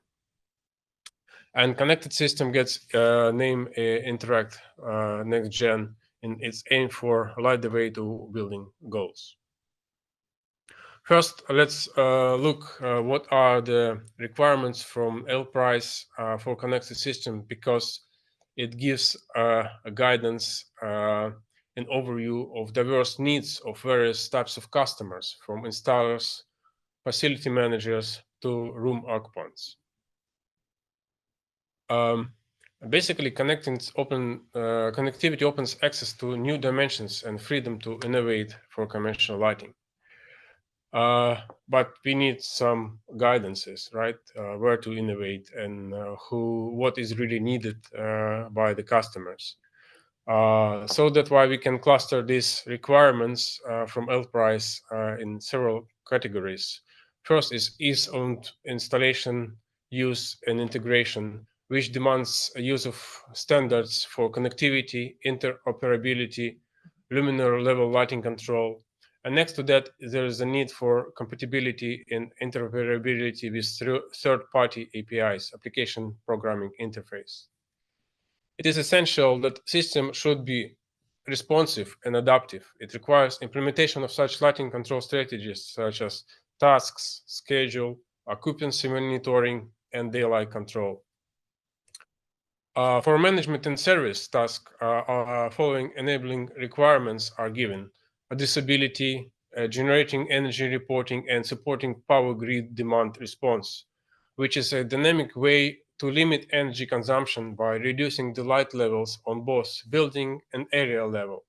Reduction of light levels will be based on the triggers from either energy supplier or from real-time energy prices. Next to that, connected system should be stable and robust in operation. So fault detection and diagnostic for preventive maintenance, system resilience as far as cybersecurity are essential elements for that. Basically, connected prototype system was built based on state-of-the-art scalable Interact platform, and it got the name Interact Next Gen with a vision to light the way to building goals. This prototype covers all the requirements given by the LpS.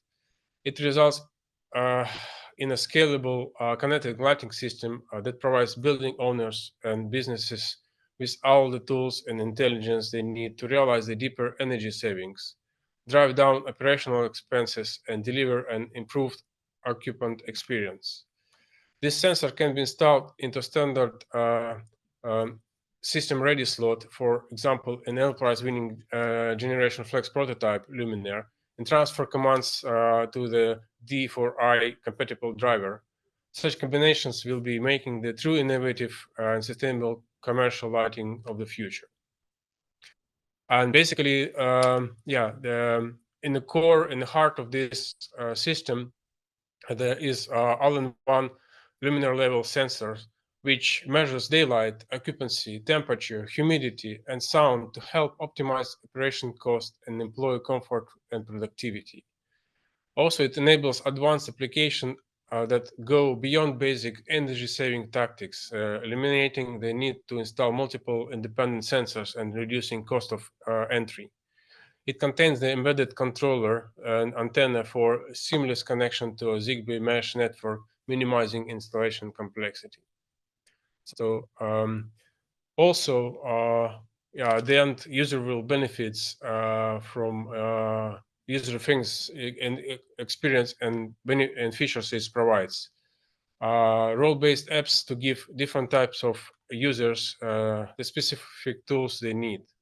For example, for facility managers, they can view occupancy maps, which rooms are occupied, which are empty, where they have to schedule some cleaning or so, set space utilization targets, and improve workspace efficiency. For employers, they can also benefit from these mapping systems that they can find and book available workspaces. For example, today they see that some of the rooms are more noisy.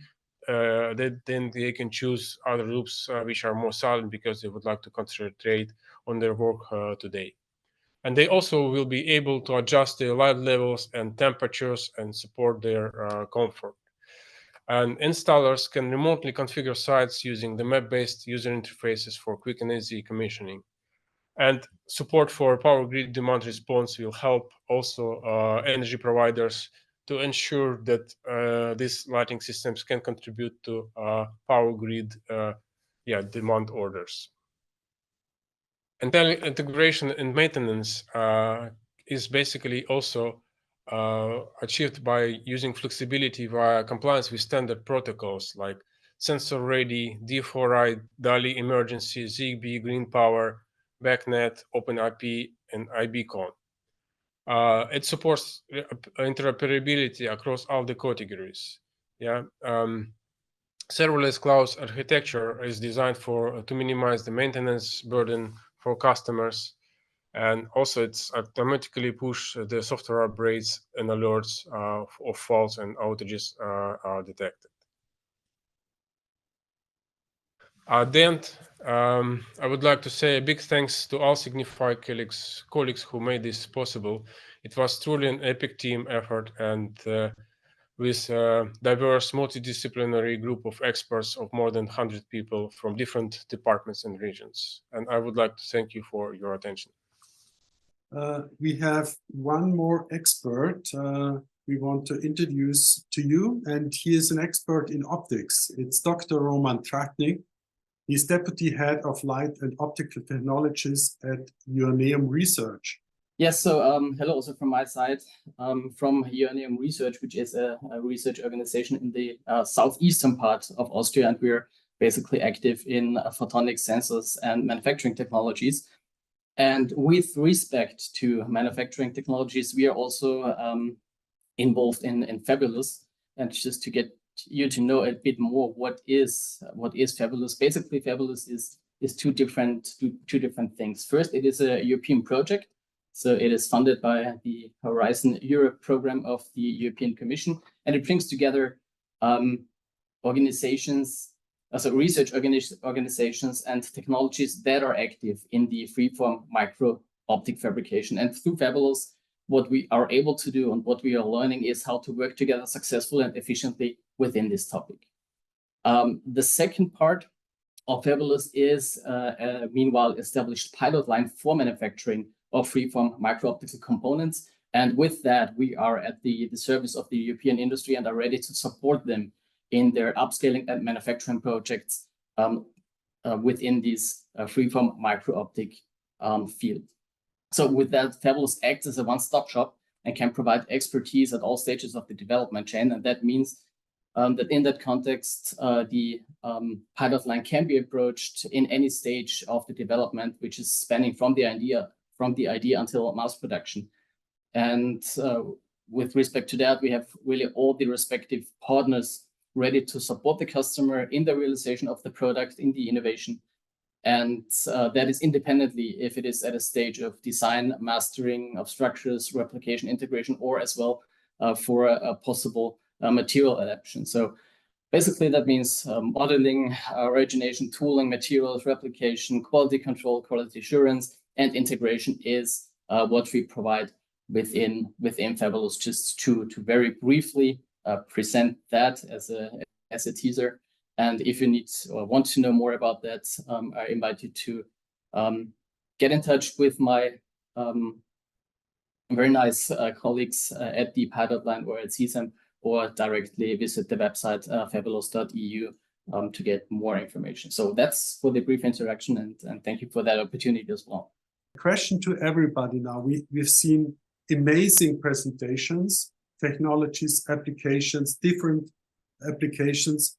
What, in your opinion, is, let's say, your thought? Where are the major trends you have seen, and what's in your field of area, let's say, the things you can take from this discussion and from these presentations? Who wants to start? Siegfried, if you want, I can give it a try. Yeah, please. So indeed, when it comes to the trends we see on lighting, we see that this is an industry that is indeed changing a lot in the recent years, and is in constant transformation towards more digital, connected lighting, and indeed sustainable offerings.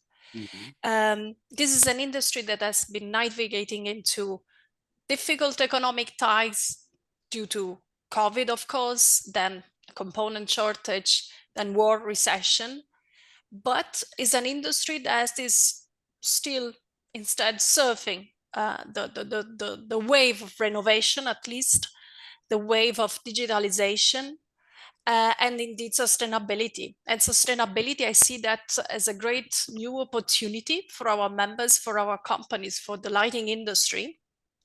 And I see that our companies are going ahead what will be the requirement posed by law.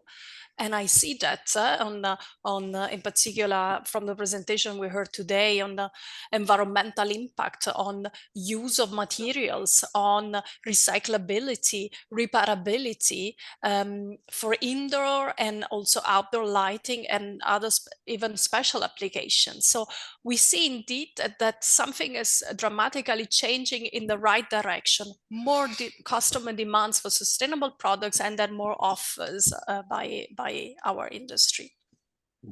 Yeah, thank you, Elena. Who will follow? Maybe I can input my 2 cents here. On the general lighting point of view, for sure, I still think human-centric is a major trend, and there's still a lot to research, a lot to develop in terms of us as a LED manufacturer, in terms of phosphor technology. And I think the application can go behind general lighting as well, so to other applications, other industries. For automotive, for me, the main trend is this high definition and digitalization of lighting. We can already foresee some application moving to general lighting, especially when it comes to projection.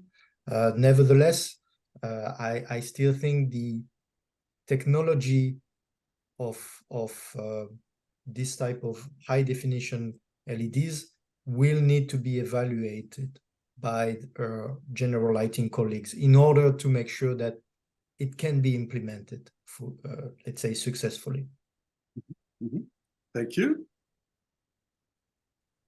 Yeah, to complement perhaps from my side on automotive, indeed, I think overarching digitalization of light is probably the overarching trend, being adaptive, customized, software control, and then making it ultimately connected to its environment, right? So, and I think that came nicely also together with the presentation of Lawrence. It's of course perhaps a longer shot. It's not immediately to be realized over the next couple of years, but over the next decade, definitely the systems will clearly evolve in that way, and also the related electronics control systems and networks which need to facilitate that, also including when you have intelligent lighting systems, they will no longer only be powered, but they will be fed with data. That means also high bandwidth data communication protocols. Like in the car, you have of course the CAN bus systems, but even those will no longer be sufficient to cater for the bandwidth. So we talk about high bandwidth, like ultimately Ethernet type of connection links to manage all the data between the central domain controllers and the remote lighting displays. Yeah. Thanks. Yeah, also from, if I may, also from the research point of view, there are three topics that I've also heard today several times that are governing our current activities, but which are digitalization, which was already mentioned in terms of smart connected lighting in particular. And then a major part is sustainability and environmental impact. So in almost all of our project, be it customer projects or funded project, it is an LCA that is needed for the product. And also the environmental impact and servicization of the product. And that not only on the component level, but already starting in the manufacturing. So really thinking the product starting with the first manufacturing steps until end of life. And yes, what still is a very, very interesting topic and also demanded a lot by our customers is miniaturization of systems. Grigory? Yeah, from my side, I can share that indeed our company being strategic in sustainability actions and operations, and also aim is to deliver sustainable products, and that's why you see that it's the topics addressed by and basically promoted by the legislations for future references also very much resonating with what we see as essential things going to the future. And if you think about performance also contributing to sustainability, because at the end of the day, use phase of the luminaire and light systems is the biggest contributor, and higher efficiencies will be saving our CO2 in the future for many years. Okay, so thanks a lot to all the speakers and panelists. We have to cut here. But we want to take the questions, and we will follow up and bring that back to the audience. Sorry for that, but I think it was worth to hear everything in detail and the full presentation. I didn't want to cut the presentations. So again, thank you very much, and we will come now to our next topic, the LpS Digital Awards. And we have 4 different categories. Achievement Award, which this year went to Professor Nakamura at the beginning of the event. Then the Scientific Paper Award, Products Award in different categories, and Sustainability Award also in different categories. And first, I want to call now Dr. Anne Behrens. She is Program Director of Life Science at Seaborough. Thank you for joining, Anne.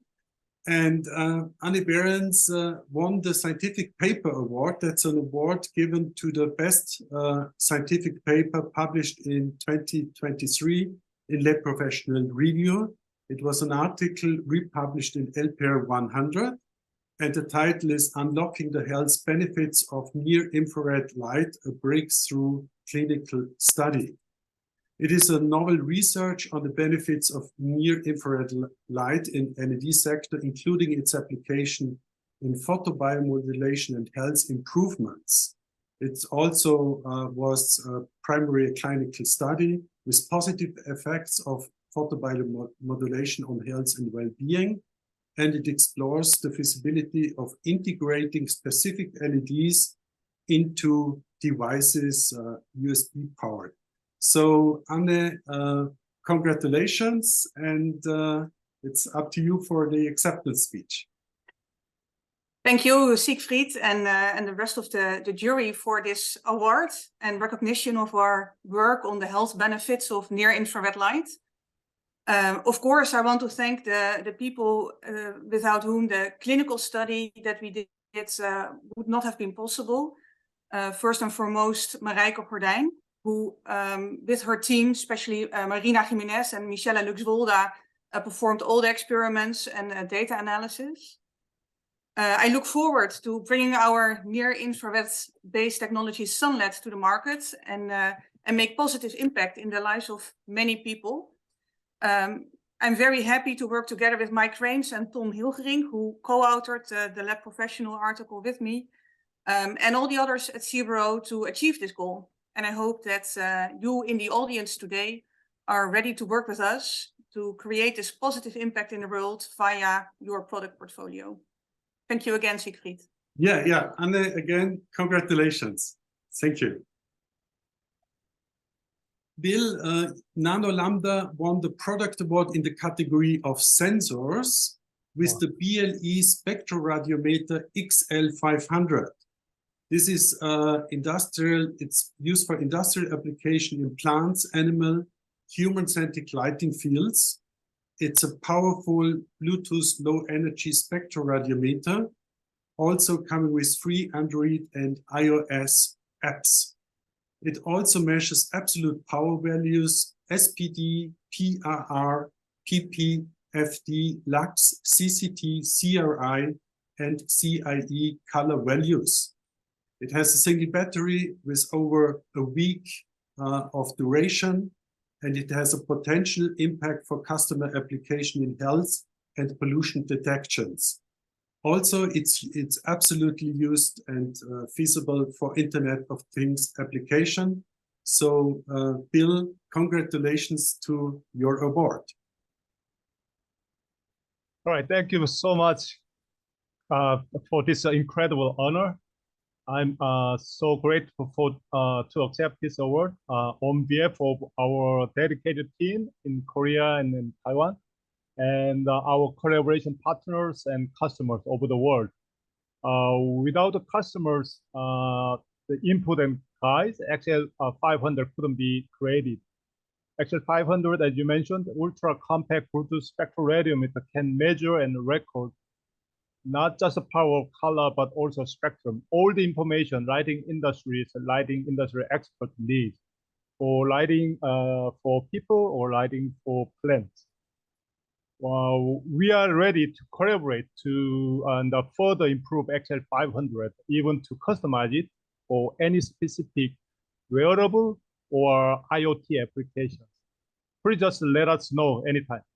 Again, a big thank you to Luger Research for this cool award. Thank you. Thank you all. Bill, yes, congratulations. Thank you for joining and for your acceptance speech. Chuilets won the product award in the category of LEDs with the CIE LED technology. This is a very precise emulation of the spectral characteristics of CIE illuminants. And they introduced a purely mathematical tool called Spectral Accuracy Index, SAI. And this can be used to precise phosphor selection and production process fine-tuning. It is absolutely feasible and used to architectural design. It's sustainable, cost-effective alternative in sectors like photovoltaics, traditional that were dependent on xenon lamps for critical spectroscopy. It's used for improving health care settings and also for spectral replication accuracy. So, Grant Wu, congratulations to your award. Okay, thank you, Luger and the LPS committee. As the technical marketing director at UG Lights, I would like to extend our gratitude on behalf of our company to Mr. Sigrid and Luger and the Luger Research for honoring UG LED CIE Technology LEDs as the LPS Product Award winner in 2023. So UG Labs is dedicated in offering our expertise in the spectral engineering and innovative R&D to benefit various professional lighting applications. And this awarded CIE series LED is definitely a milestone, but it's still a start of our journey to the new generation of LED technologies. So besides instrumental and health and the medical application, UG LEDs is also offering high performance LED solutions for human-centric and wellness lightings as well. So hopefully with the help of LPS, UG LEDs is able to benefit more applications and customers in the lighting industry. Thanks again, and back to Luger. Yeah, thanks again. Congratulations. So please let me announce that you won the product award in the category of LED modules with the light cluster type L. The light cluster type L is industry challenge balancing uniformity, luminosity, and the lightweight profiles, reducing glare. It also reduces manufacturing and installation costs. It is absolutely suitable for architectural lighting and signage, and it has an environmentally responsible approach. The luminaire thickness could be reduced by 60% and the weight by 30%. which is the reason overall for winning this product award for this LED module. Congratulations. Thank you very much. Thank you. Thank you very much, Mr. Luger. Thank you, ladies and gentlemen, for this award. Nichia is really honored to receive this award, and for me it shows the direction to go. We have had a lot of discussion in terms of spectral engineering. I think part of the talks today we're also dealing with that, and Nichia is showing by this product integration how to offer a good product solution for the customers, really focusing on a seamless integration, a glare-free light distribution, and this is the way we want to further support our customers. Thank you very much to the jury, and thanks also to our colleagues in Japan who have developed this solution. We will definitely forward your words to our colleagues to Japan. Thank you very much.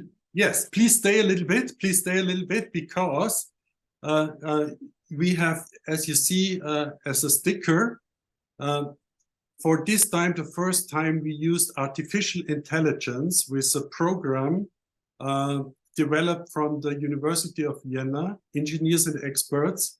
So we run all applied applications. We run through ChatGPT artificial intelligence evaluation together with a huge lighting database. And Nichia won the Artificial Intelligence Prize 2023 with 9.1 out of 10 points. So also congratulations to that. Thank you. Thank you very much. So it shows that we are nearly ahead of artificial intelligence in Japan. So we will let the colleagues know about this. Yeah. Congratulations. Thank you. Bye. Thank you. Phenos won a product award in the category of luminaires, and with the Tracklight Cruiser Maxi.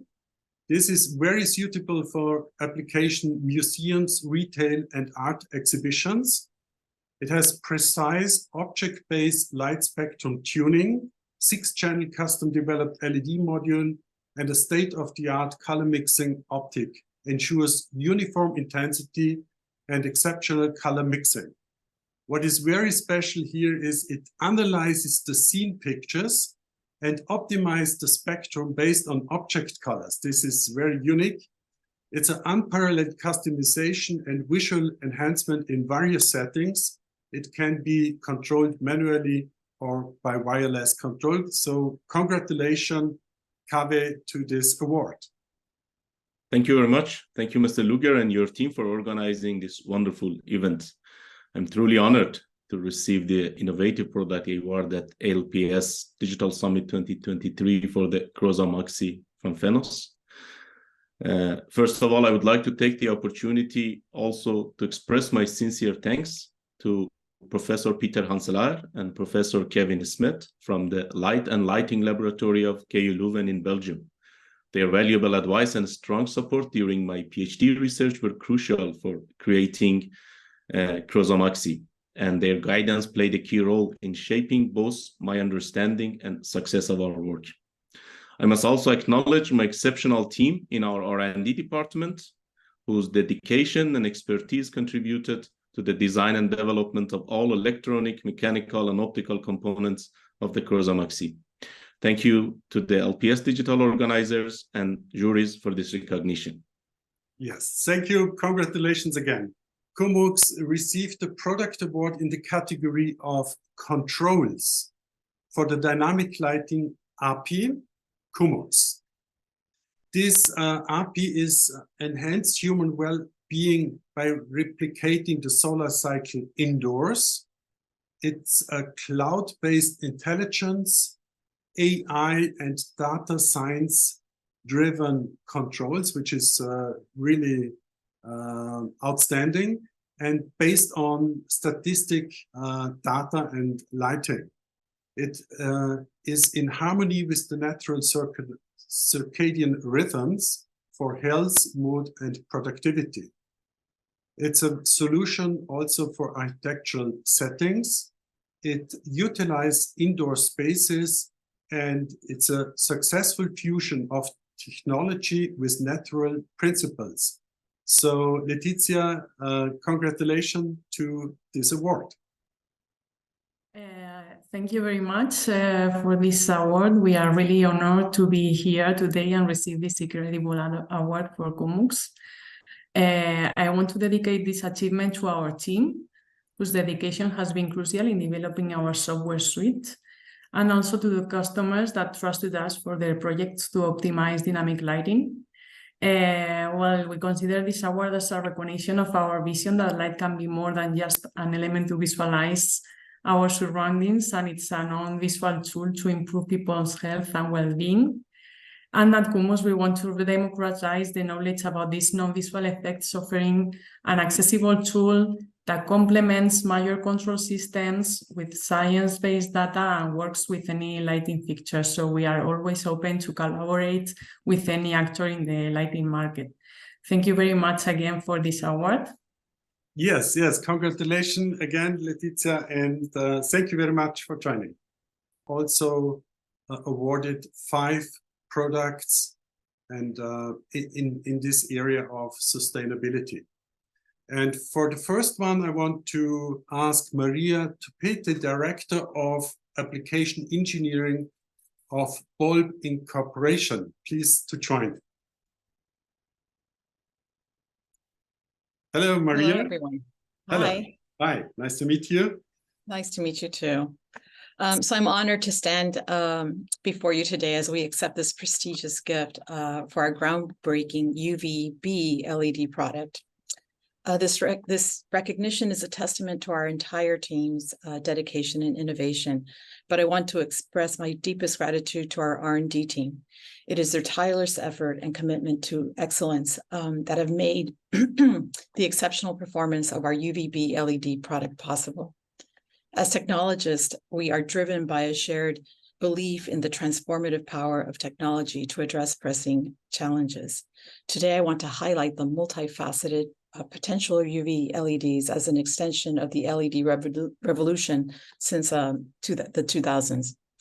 Beyond their application in health-acquired infections, UVB LEDs have emerged as powerful tools in combating vitamin D deficiency, a prevalent concern in many regions. Furthermore, the impact of UVB LEDs extends to agriculture, promising to dramatically improve crop yields without resorting to traditional fertilizers, thereby promoting sustainable and eco-friendly farming practices. Similarly, UVC LEDs have also immense potential in preventing future pandemics by effectively combating emerging superbugs. UVC LEDs, well, in a world where the threat of infectious diseases looms large, UVC LEDs can be a game changer in our arsenal against healthcare-associated infections, ensuring safer environments for all. This award is not just a recognition of our achievements, but a celebration of our technology's positive impact on diverse aspects of our lives. We're committed to pushing the boundaries of what is possible, continuously exploring new applications, and contributing to a healthier, more sustainable future. In closing, I sincerely thank our entire team, our partners, and everyone who has been part of this incredible journey. Together, let us continue to illuminate the path forward with innovation, dedication, and a shared commitment to positively impacting the world. Thank you. So luminaires win the Sustainability Award in the category of LEDs for the Nightscape LED technology. This is a very important issue in regards of light pollution, and this technology delivers less than 2% of blue light content. That means it's a very sustainable, environmentally conscious lighting solution. It protects the night sky and reduces the harmful effects of artificial lighting. It's high reliability and excellent color rendering, and it's for existing and future outdoor lighting systems for a responsible approach to outdoor illumination. So congratulations to the Nightscape LED technology. Awesome. Thank you, Luger. Thank you to everyone that invested their time to consider all these worthy products, installations, and more this year. We as Lumileds are truly honored to have been selected for this recognition. Nightscape technology is representative of the hope we have from all LED technologies, right? And that is that the nature of light can be manipulated and managed in ways that were never before possible. The Nightscape technology represents one of the best examples of how new products could be developed and the best way to address the needs of the lighting market and the illumination world at large.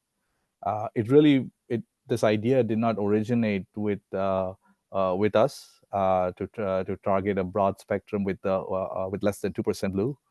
But this development of technology was a result of working closely with customers who shared their illumination challenges, the challenges that we see in the world. And I think from our part, I think the biggest thing or the most important thing we did there was just simply listen. We encourage the audience here and everyone here to think about what do they really want from an LED, from a light source, the desired specs and desired outputs, and then ask us as LED providers, as technologists, what is possible with this.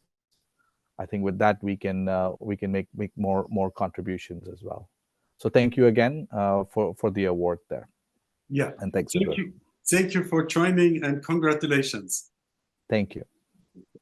Inventronics win the Sustainability Award in the category of controls with the Bluetooth system HubSense. This system, it's a wireless lighting control system, especially for retrofitting scenarios, simplification of installation and maintenance. It has a precise motion monitoring, adaptability to different environments. It can be used for standard and emergency luminaires, IP65 ratings, and user-friendly web app, easy planning and commissioning, and also the flexibility of reconfiguration. So congratulations to the Bluetooth system HubSense. Thank you. Thank you all. Thank you to the jury. Thank you to Luga Research for this award. Here I'm talking on behalf of all Inventronics R&D guys and product managers that are constantly working on this system. What to say, we are very glad to receive this award because this confirms the value of the system, which is actually really appreciated by your customers and partners. What else? So just tell you that stay tuned because we are working on new features that will be released in the next month, and among these we will also launch a new dedicated HubSense gateway, and this will improve performance, maintenance, and also energy monitoring, which is extremely important for sustainability. So just stay connected and keep following us because we will release new updates. So thank you again, and we're back to you. Yeah, congratulations, Laria, to you and your team. All the best. Thank you. Modular International wins the Sustainability Award in the category Lighting Modules for the LED module 579E series. And it's a significant leap in energy efficiency, up to 156 lumen per watt. It has a high output in compact, and it's very cost-effective package. It's a high quality rendering, 90 plus CRI, featuring also double glimp ring assembly and adjustability and rotation. Also a huge range of color temperature, 2700 up to 4000 Kelvin. And according to IES progress report, it has a very strong impact on the field of architectural lighting. Its dedication, your company, to sustainability practice, and it's also a very important point in the quality of future smart buildings. So, Tony, congratulations to this award. Thank you, Luger, and thank you to the LPS jury and your consideration of our entry. So one of the biggest things with the 579E series of LED modules that we have produced, being a small independent lighting company, this honor does make our consideration and development that much more impactful into the lighting industry. And with the recognitions that we've received for this product line and the tireless development that we have strived for over the last 2 years for the development and research and everything that's gone into this particular product line, it's yielding a overall product selection with our standard products to give energy efficiencies at industry-leading lumen per watt values, while also giving higher CRI renderings closer to the 95, 97 threshold as far as R9 and TM30 data goes in a 90 CRI package, which makes affordability there, and also the energy savings that can be achieved with these modules in smaller aperture sizes, but also in retrofit opportunities. So utilizing technology and our on-site engineering team to provide retrofits and LED upgrades to existing spaces with limited impact on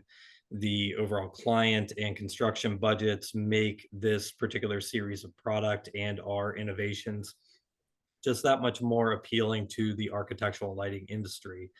So we're seeing a lot of acceptance when it comes to these retrofit opportunities, but also for new construction in both the commercial and residential sector. So we're honored to receive this award, and we really look forward to multiple submissions here in the near coming future and seeing the overall scope of what we can achieve and what we can provide to the lighting industry over the next year. Yes, super. Tony, congratulations to Modular International and to you and your team. All the best.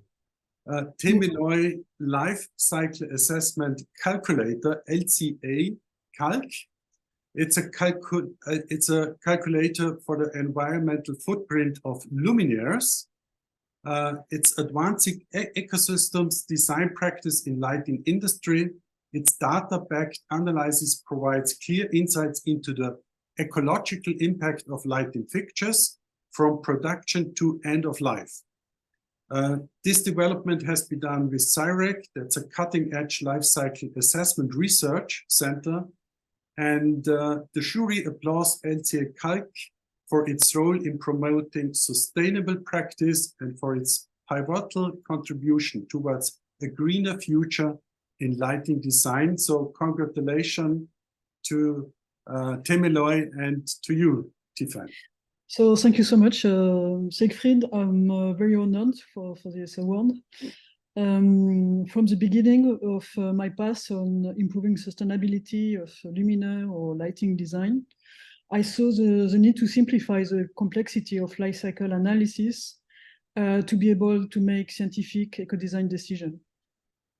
Or today, doing a life cycle assessment comes with a high level of complexity and can be quite expensive. So we created LCA Calc, which is the first LCA calculator dedicated to the lighting industry, so that any designer, manufacturer, or contractor can have an easy access to those metrics. The user can use a different PCR, including the PCR and PSR of 0014 edition 2 of EcoPassport, and just need to input his data. So the user just need to input the data, and he will have directly the results, meaning that the calculator will do all the engineering and the calculation. So I'm very grateful for this award because it is going to give visibility to the calculator, which has been really very close to and dear to me for the last years. Thank you. Yes. Congratulations, Tiffany, and thank you for your talk. So now, ladies and gentlemen, that brings us to the end of our presentation and the event. I want to say thank you very much, first of all, to you, the attendants. Thank you very much for joining. Thanks also to our fantastic keynote speakers with amazing content. It's a pity that we could not discuss really in deeply. So as I said, we want to take the questions you raised up and maybe also to add further questions within the panelist group, and we will share that information after the event to you. Again, congratulations also to all winners of this year's awards. And with that, I wish you and we from the team here, we wish you a peaceful holidays and a very good start into the new year. And hopefully we will connect in 2024 again. Thank you very much for joining. Have a good time. Take care.